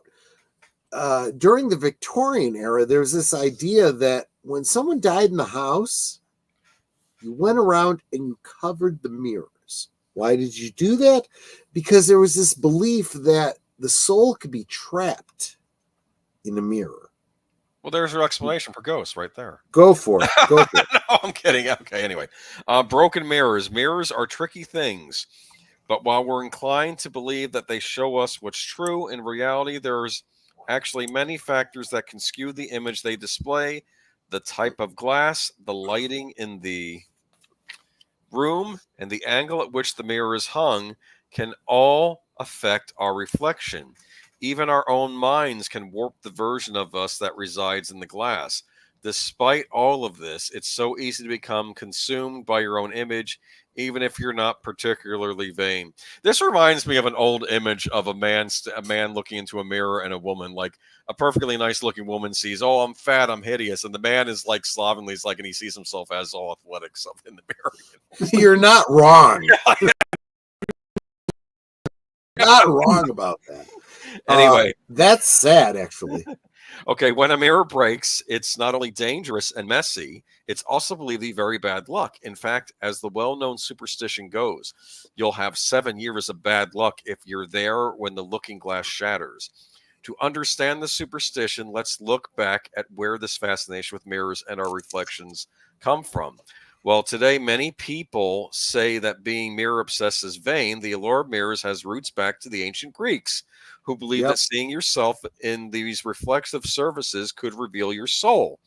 Of course, this idea is illustrated in the myth of Narcissus, who was cursed to fall in love with his own reflection on the surface of a river. It was the Romans who took the idea of looking at. Did you have anything to say about that? I'm sorry. No, go on. You're right. It was the Romans that took the idea of looking at yourself upon a water surface and created a fixed medium through polished metal, which was eventually upgraded to glass. Furthermore, the Romans considered mirrors as a vehicle for the gods to peer into a person's soul. You are not only discovering yourself, but also revealing yourself. Because of this spiritual link, breaking a mirror was considered a direct insult to the gods and a sign of tremendous disrespect, with 7 years of rotten luck headed your way as a punishment. But why 7 years? The Romans also believed that life was regenerated every 7 years. Therefore, after 7 years, you were an entirely new person, no longer the clumsy and or disrespectful one that broke the mirror. A pretty brilliant little thought technology, if you ask me. This is the author. Mirrors don't. Yeah, go ahead. No. I was going to say, when you think about the image in a mirror, right? Yes. You have to do a certain amount of self-evaluation. And that can be a very scary thing. Just saying. Yes. Anyway, last paragraph. Mirrors don't necessarily have to be broken to hold magical powers. If you're looking for something a little less dreadful than 7 years of bad luck, there are several mirror-related myths dedicated to the idea that performing certain rituals at midnight in front of one, the image of your future partner will appear. Because if there's anything more alluring than our own image in the mirror, it's a solution to the mystery of what our future lover might look like. Just pray that the mirror doesn't shatter as the image starts to materialize. Okay. I have a story about a mirror. Tell me. Yep. So this was on a paranormal investigation. We were in the basement and there was mirrors on both sides. So we're filming in the room and we asked something to appear in front of us. So this thing materializes on the camera and it can be seen going to the mirror, going inside the mirror, and then disappearing inside of the mirror. Huh. And we caught this. So the mirror stops here and it goes here. You can see this thing literally go inside and duck down inside of this. Holy cow. Yeah, that's on my channel. That was a crazy catch. And real quick, make sure you're subscribed to Beyond the Hub podcast. Link in the description. I'm slurring so bad. You're having a good time. I am having a great time. Did you ever break a mirror? Appreciate all of you. Did you ever break a mirror, Troy? I have on accident. Honestly, forget about my monologue. I don't think I have. So Netter did you experience anything weird by breaking the mirror? Good point. I just had all that glass to clean up. Well, let's face it, life is full of bad luck, so sometimes it's hard to notice. So that's and that superstition, is it if you break the mirror, or is it just if you're around the mirror and it breaks? it sounded like Selby was saying if you're just around a mirror when it breaks, you're in trouble. So real quick, let me explain. I thought it was breaking a mirror yourself. Let me explain the whole backstory and concept behind the mirror, right?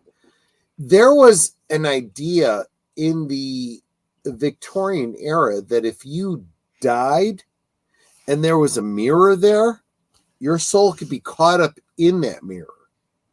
So this is why in the Victorian era you covered a mirror when someone died. So if a soul is stuck in a mirror and the mirror breaks, what happens? Good question. Are they free? I think it just brings you that bad luck. As like punishment, I don't know. Maybe that is the punishment. Maybe if you have the bad luck, maybe that means someone's soul was in that mirror.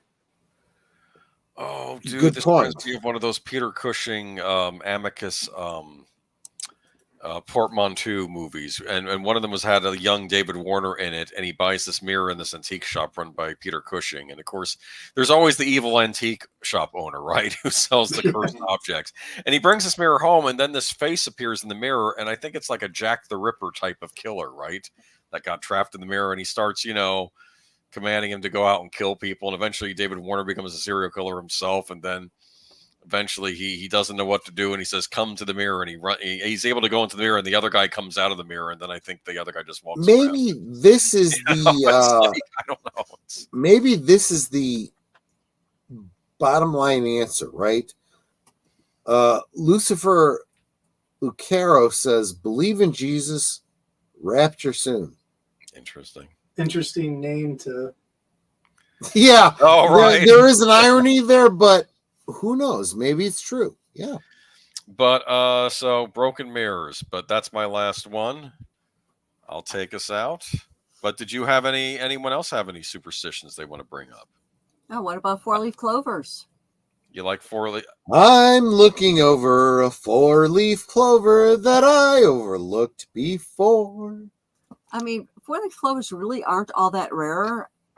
I know people, in fact, there's a Facebook group I belong to where people said all they got to do is pretty much look at the ground and they find them like crazy. So it's not like they're rare. Okay. But people put a lot of stock in them because they're not as abundant as 3-leaf clovers. I'm looking over a 3-leaf clover, which I overlooked B3. Listen to me. My parents, when they moved into the house that I grew up in Brookfield, Illinois, they found a 4-leaf clover, and they laminated it and kept it for as long as I can remember. And I don't know. I had a Facebook friend send me one, also laminated. It's upstairs in my library. Huh. I didn't know that. I have a 4-leaf clover story. Yeah. Okay. Like the day field trip for the last day of elementary school when I was in the 6th grade, right? Okay. Yeah. So before I went on the junior high. Okay. So we had to do a scavenger hunt, right?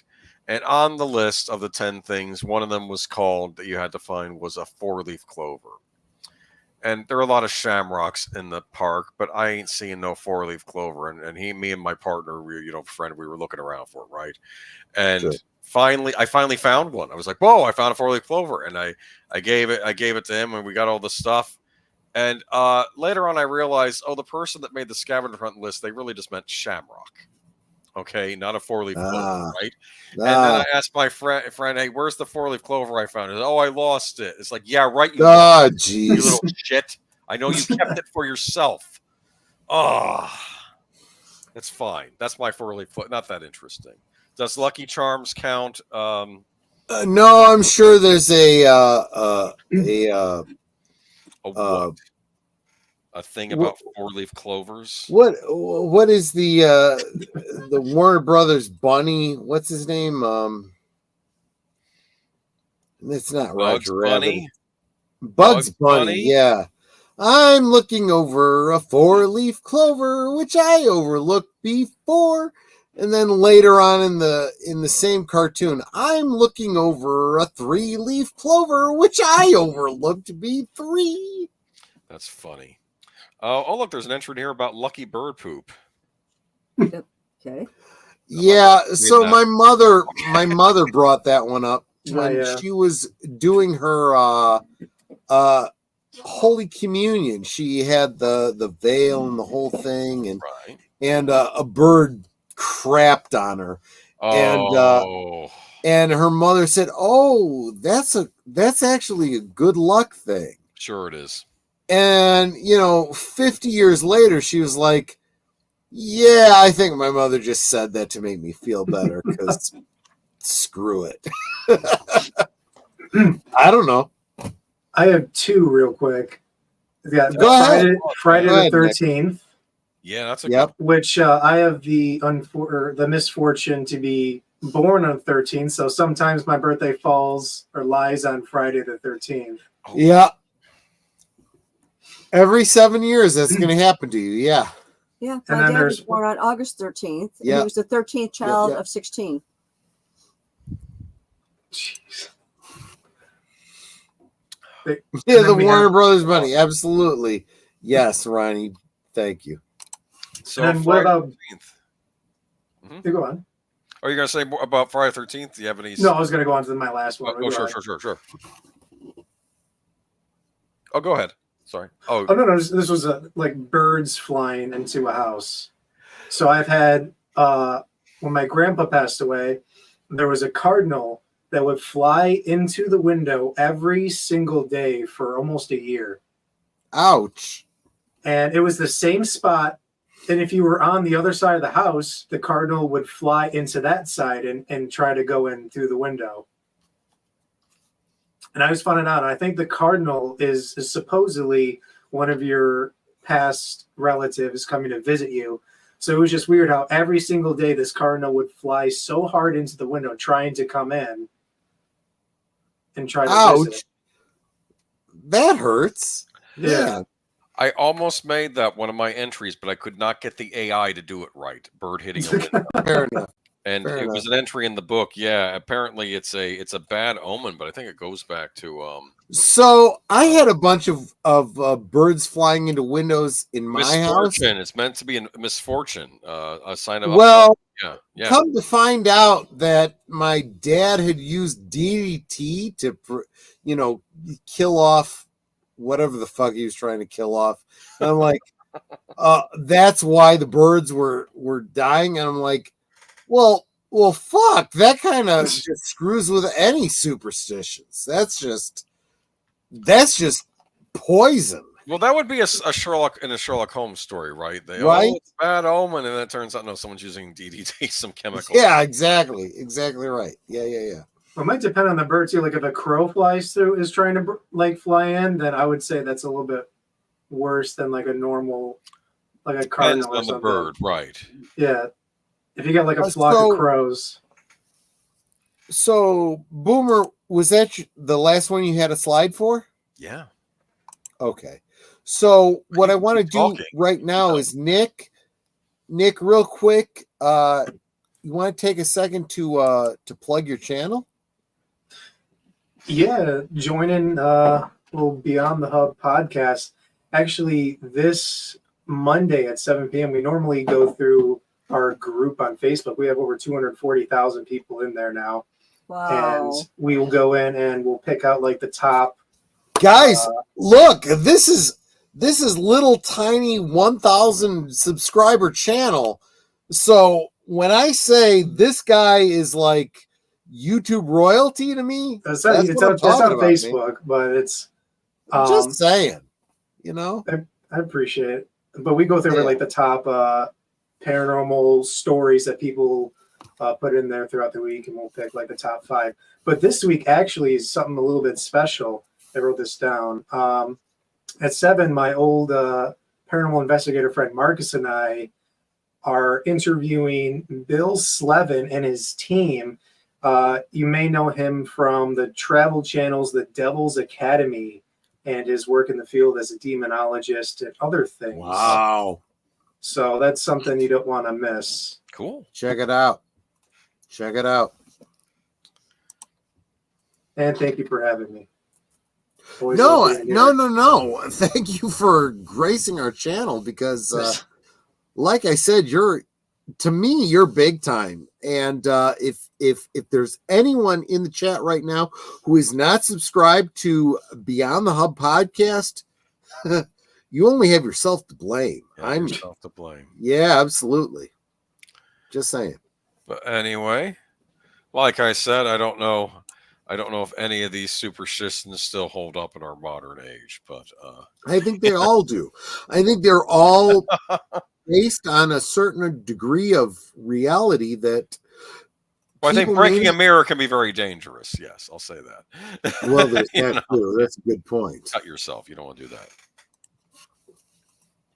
Troy, I remember one day during my high school years, there were so many crows, and as a joke, I said, fly my prettiest fly, and the football team freaked out. Look, we just watched The Birds over on Age of Boomers channel. Or no, not Age of Boomers. Big Al. Big Al's channel last week. Definitely, if you haven't watched The Birds, check that out. That's a freaky movie. That's a freaky ass movie, yeah. That's like James Patterson's The Zoo series. Remember that, where all the animals decided we've had it with humans. Yeah. Of course, it turns out it was a chemical in some kind of animal feed that was making all the animals go berserk. And it was like, so, real quick, Nick, what have you got coming up on your channel that people should be looking forward to? Just that one stream coming up on Monday, and then on Fridays now I've started a stream just some scary video games. I just got done a little bit ago. I played Phasmophobia as a ghost hunter playing a game about ghost hunting. I thought that was pretty interesting. So that's a cool game. So that's Friday, same time, 7 p.m.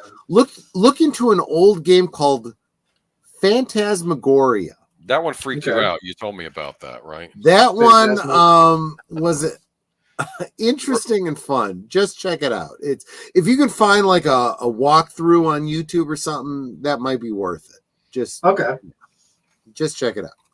But guys, if you're not subscribed to Nick over at the Beyond the Hub podcast, you're missing out. If this stream is tonight's topic was of interest to you, you need to be subscribed to his channel. He's got some great stuff going on over there, so check it out. Appreciate that. Thank you. Absolutely. If the only thing that I can offer is getting you a subscriber to, I'm going to do that. But honestly, it's a boon to my followers. I tell them if I have a guest on, it's somebody that I enjoy, and chances are they're going to enjoy them too. So if they miss out, that's their own fault.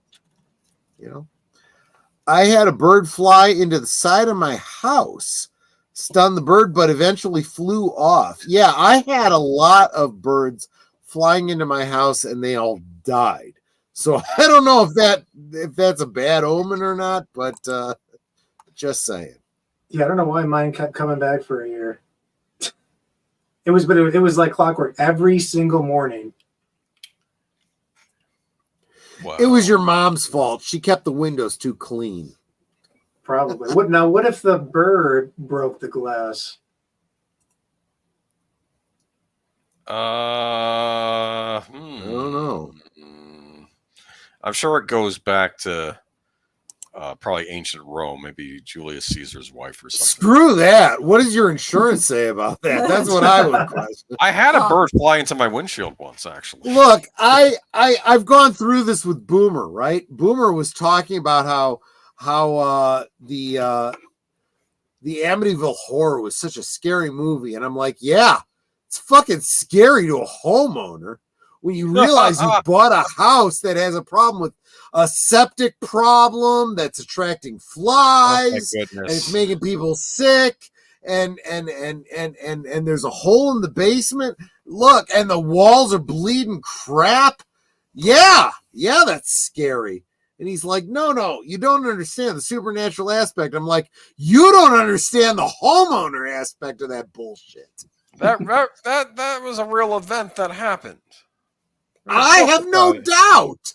You buy a house that's got septic problems and it's going to cost you, twice as much as the house is worth. Fuck that shit. Little girl locks the babysitters in the closet, and the little girl's just sitting there as the babysitter starts screaming, "Let me out! Let me out!"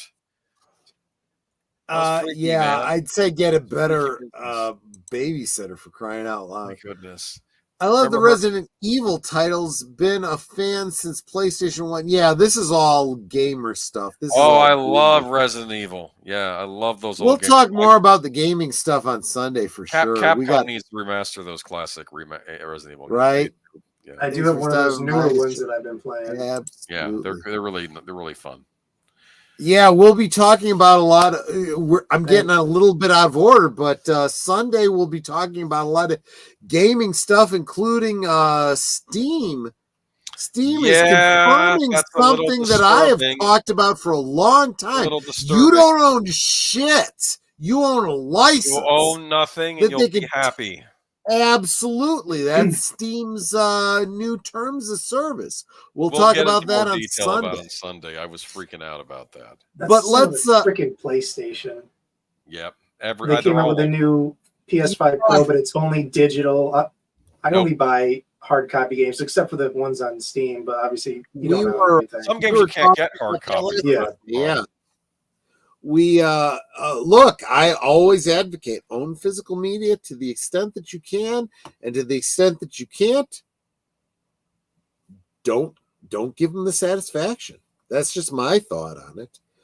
But don't Nick, give them the money. Right. Absolutely. You remember, everyone, and I know you guys, my followers know this, but keep in mind, the power is yours because you hold the purse strings. It's hard with games, money. If you withhold your money, those companies go bankrupt. So remember, the power lies with you, not them. I'm getting that Tetris collection, though, even if it doesn't get a physical edition. I'm sorry. I have to. It's the only way. You commie. Just playing with you. All right. Anyway, no. Real quick, Nick. Did we miss anything you wanted to cover talking about your channel? Everyone. If you love me, if you love Boomer, if you love Netter, you are currently subscribed to Beyond the Hub podcast. If you're not, you don't love us. Just saying. That's the old time Catholic in me coming out to put the hurt on you. To make sure you follow. Links in the description. Make sure you're following Beyond the Hub podcast. He's got a great live stream once a week or twice a week. Nick, you would do the one Mondays and then the games on Fridays. There you go. And what are the games you're doing on Fridays? Just some scary games, just whatever people suggest to. Have you been doing that? Oh gosh, Boomer, help me out. What's that one? Dead Till Daylight or something? Dead by Daylight, I think. It's a multiplayer game, but they do little things based. You got 5 players. You got 4 survivors, and the 5th one is like the Jason type. Yeah, I've heard of those. I think the Friday 13th game was done like that too. Yeah. Okay. Oh man, that's great stuff, man. I mean, it's like playing against other players. That's just a whole different area of mindfuck. Let me just say, Nick, when you download this stream and do something with it, make sure you bleep out all the bad words. I don't want to hurt your channel. I'm gonna say this though: the Friday 13th game for the that they made, You could play as, what was it, Shelley from Friday the 13th Part 3, the prankster. Remember him, who was always doing the scare spook, wearing the scary. What about the one? I don't remember which Friday the 13th it was. The girl that had the psychic powers. I don't know if she was in it or not, but she might have been. They She should have been. That would have been cool. That was like Scanners. That was like something out of Scanners, right? Yeah, yeah. It was a little off brand, but I like the idea. One thing it was that monster versus monster in a way, right? Right. Okay. One thing I am hoping to do, it's probably not going to happen this season, maybe next year. I want to do a video about horror clicks. Do any of you even know what horror clicks is? So Hero Clicks, right? The game by WizKids where you play with superhero characters and you. No. Oh, really? Okay, look into it. WizKids, it's a tabletop game. You buy these little miniatures that have these clickable bases that you take damage as they all have their individual powers. Well, horror clicks was also done by Wizards. It wasn't compatible with Hero Clicks, but it was an opportunity to play all the different monster characters from the movies you love. Most of them were generic, but they did license Freddy versus Jason, Alien versus Predator, and then of course all the like public domain, like Frankenstein, Dracula, all that kind of stuff. They did that too. So neat. My hope is to one day do a video about that. Yeah. That's not going to happen this holiday season. Maybe next year. You gave me an idea for next week's stream, though.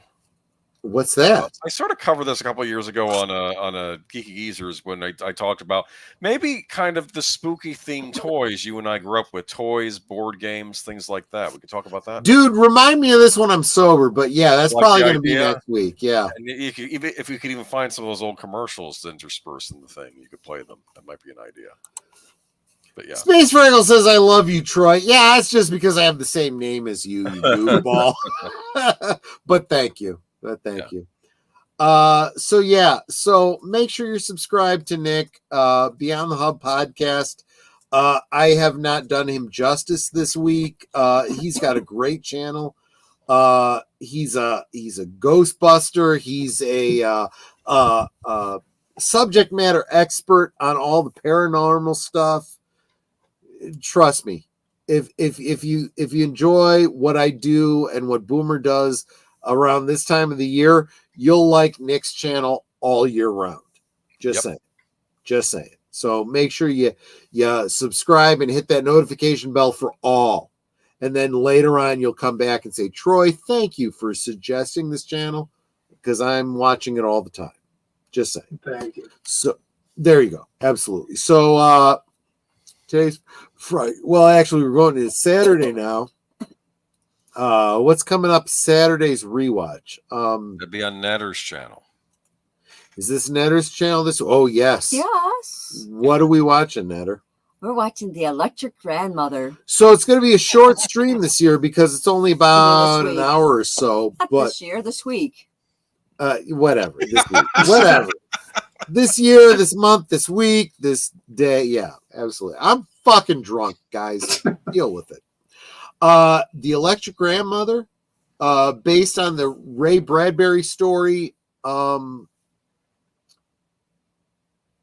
crap! I don't remember what the name of it. It's not The Electric Grandmother. It's I Dreamed the Body Electric. That's a nice. Which was the title of a Twilight Zone episode, which of course was remade into The Electric Grandmother with Maureen Stapleton. Guys, tune in if you want to catch Troy, getting a little sniffly and a little tear jerky, because this is a wonderful story. This is right up there with your Isaac Asimov robot stories, but it is Ray Bradbury and damn, a lot of heart. join us and I'll walk you through it. It's a great story. So that's tomorrow night at 9 Central, 10 Eastern over on Nerdist Network. Link to the movie itself will be provided in the chat so you can watch along with us.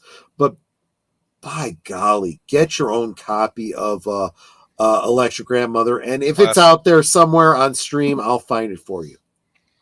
Because you need access to this movie. It's a tearjerker. It's good for the heart. Let me tell you. So that's tomorrow night. Sunday is, of course, Deleted Scenes all the time with his Western Cinema Presents at 3 Central. Unscripted, I think that's 7 Central. But that leads into what are we doing for Geezers? Well, we're going to have a special Good Old Days about maybe a certain sitcom that we were both fans of back in the day, Who's the Boss? And oh crap! Because we got a news article about that, and that's going to be up. We did. We're going to talk about let me fallout from Joker Filet of Dew. You know Joker Filet of Dew? Yes, I've heard of it. I have no intention of seeing this piece of crap. We have a lot of stuff to talk about. Yeah, Netflix apparently letting a lot of people go. Just a lot of things going on. So we're going to be talking about that. A lot of things that are news that are like no big surprise.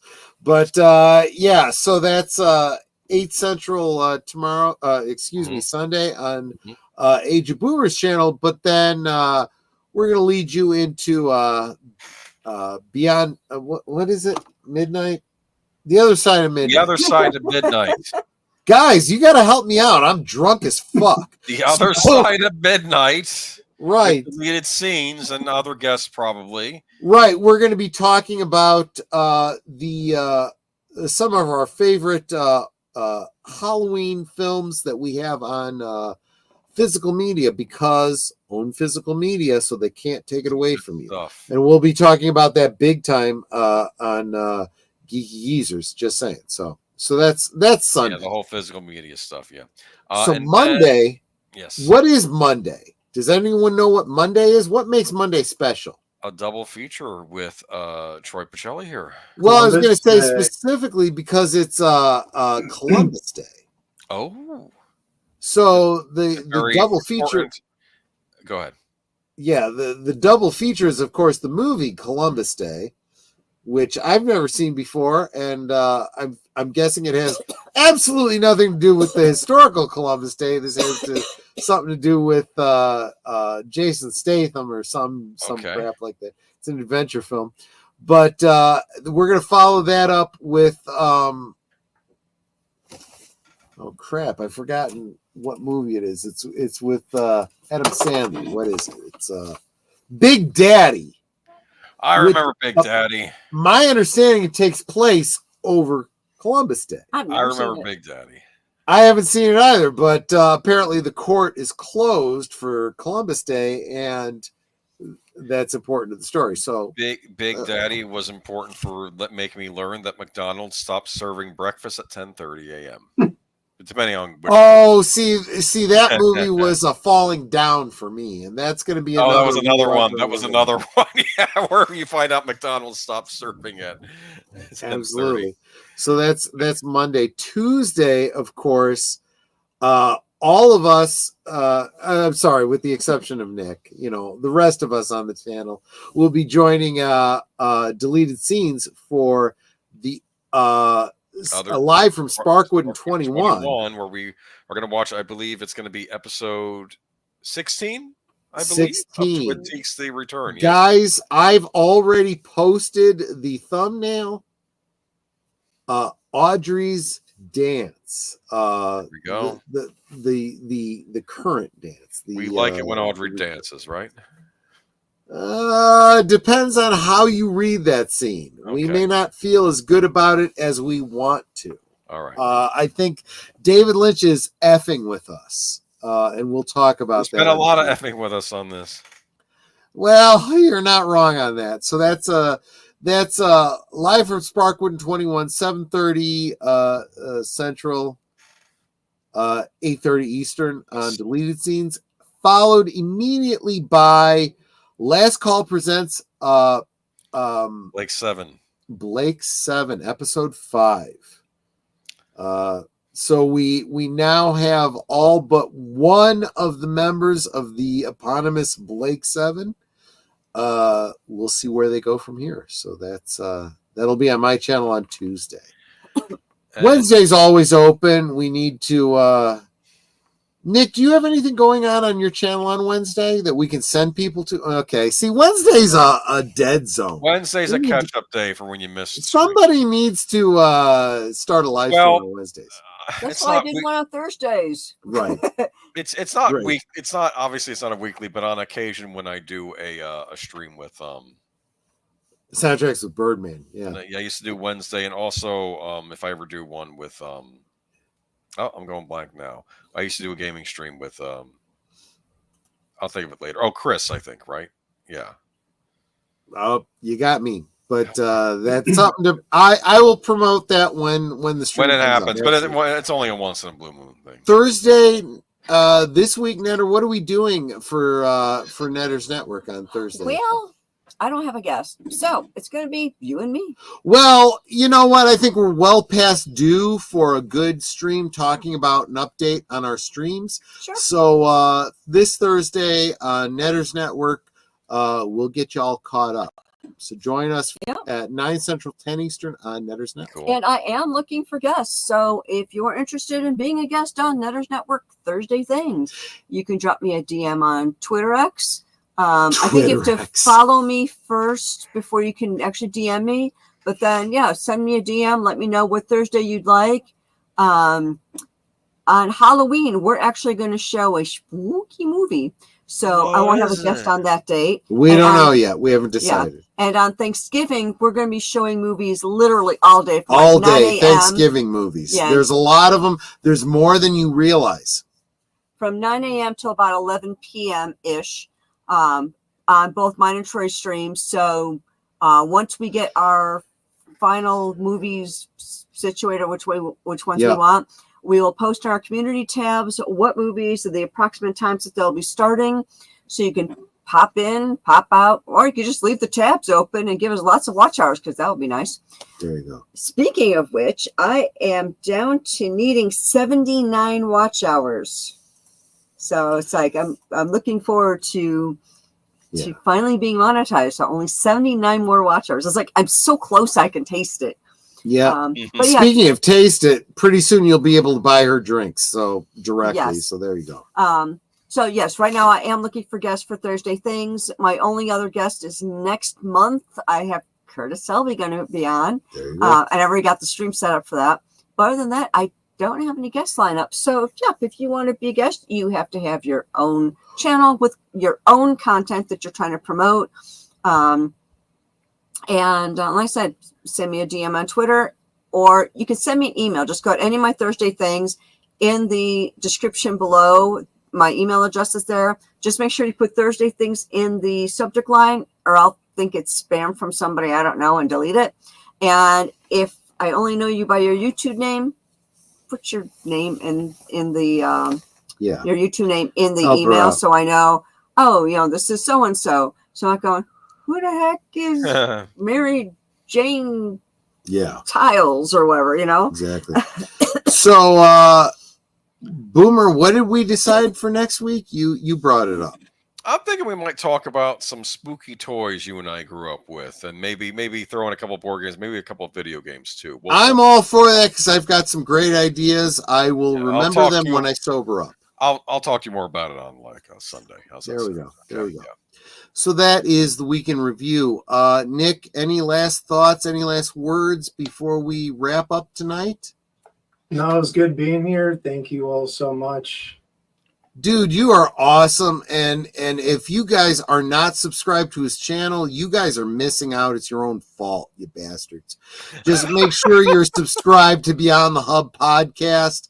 Hit that notification bell because he's like he's like real professional YouTuber as opposed to my, You're getting there. podunk channel that I put out, just saying.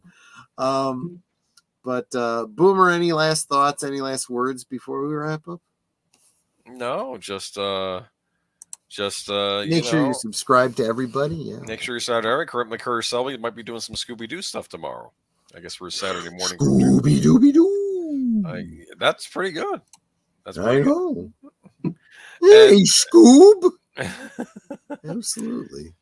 And how about a Scooby snack? Okay, man. All right. And Netter gets the last word. Absolutely. Yes. Of course, Joe. Oh shoot! Wait a minute. I accidentally took her out. I wanted to bring her. Yeah, there we go. Netter. Okay. Thanks. Okay. She's on my mic, so you wouldn't notice, but I wanted to highlight her. Here's the scary thing. Netter's always been this doll all along. Right? Okay, no. Oh, there's a pee-pee doll. It's always watching me. Yeah. There you go. As we always mention, please make sure that you are sub to every member of the channel as well. Every member of the panel, as well as every member of the chat. And if you think you're sub, please go back and double check you're still sub because YouTube. And with that said, we can talk amongst ourselves, but and I cannot talk anymore. You think I was the drunk one? And I finished my drink a long time ago. I've been drinking water. Let me try it again. Take two. We can talk amongst ourselves, and that's all well good and fun. But it is so much more fun when you guys are joining us in the chat and you're dropping your comments, questions, trivia, being goofy, whatever it may be. And it doesn't feel like we're separated by miles or continents in some cases. It feels like we're all hanging out in the same room. We're enjoying each other's company. We're having a great time. And you guys, you're not just our friends. You are our family. We love you guys, and we appreciate you so very much. And you can be anywhere right now, and you're here. Listen to my husband's drunk butt talking. I'm drunk off my ass. Yeah. And I really hope that you enjoy the topic tonight, and that you really do enjoy all of our streams. Everything that we do is for you. It's not everything for us, I do it for you. Okay, drunk Troy, stop singing. Thank you. Yeah, I'm gonna get a struck. That's happened. It has done karaoke on streams and has gotten strikes. So don't sing. So like I said, everything that we do for you. This is not for us. So every time you are supporting our channels, whether for those who are monetized, super chats, super stickers, memberships, buying Troy a drink, buying me a drink, whatever it is that you do monetarily that way, doing comments, likes, sharing out the streams, all of that means so much to us. It may not even seem like a lot to you. Like, I'm putting in a comment. I'm doing the thumbs up. Or I'm doing a $1.99 super chat or whatever. It may not seem like a lot, but it really is. It's immeasurable to all of us. So thank you so much for all the many ways that you support us. And everyone helped me trying to get my watch hours. Yeah. I mean, I could not do this without you. I appreciate you guys so very much. You guys are so Osmo. So thank you so much for all of that. I said, I just appreciate your support. I appreciate all of you. I said, your family. And if you weren't here, I would miss you. So thank you for being here. And thank you for being part of our family. And until next time, which will be tomorrow night, over on Netter's Network Retro Cinema. Good night and God bless. Yeah, for all of you guys, I was just playing around there because, I'm actually really drunk, and you guys are all keyed into it, and you guys laugh at me, and that's part of the fun. I want to thank everybody who, I got a bunch of new members tonight. I want to thank Space Fraggle, also known as Troy. Tim Hayes, welcome, my friend. Curtis Selby, who dropped a $5 super chat, and DJ Ronnie G, who dropped a $2 super chat. You guys are just awesome. Keeping the lights on, keeping me, look, let's face it. You guys are just encouraging me to keep doing what I'm doing. Again, I'm just saying, make sure you're subscribed to this guy here. I wouldn't have him on if I wasn't trying to say, hey, this guy is somebody I like. I watch his streams. If I like him, chances are people that follow me are going to like him. So make sure you're following him and his channel. Yeah. So there's that. I think Netter and Aged Boomer are both criminally undersubbed. So make sure that if you haven't already, and I'm sure you guys are regulars, you guys are already subscribed to them, but just double check, make sure you're subscribed to them. I hate to break it to you, but I have more subs than you do. Screw you. Subscribe to her anyway, because she's better than I am. There you go. Let's be honest, she's prettier than I am, so make sure you're subscribed to her. And with that, real quick, Nick, any last thoughts before we close out? Boomer, any last thoughts? No, I think we covered it. But Nick, then Netter, you are the smartest of all of us. Take us out. I did. Yeah, she just did, dude. Sweetie, I just did my. That is a testimony to how drunk I am, my friends. All right. So they're going, why is he doing his ending again? Because I'm drunk and I forgot where I was. Stuck in a hysteric loop, right? No. I'll take care of this. Thank you. If I had the admin rights, I would take us out because you really are drunk off the butt. But I have admin rights. I really am. No, guys, thank you so much for hanging out with us. Thank you for all the super chats, the memberships. You guys really make this happen. And look, thank you so much. I'll see you on the next one. Take care. Good night, ladies. Good night, sir. Hit it, sweetheart.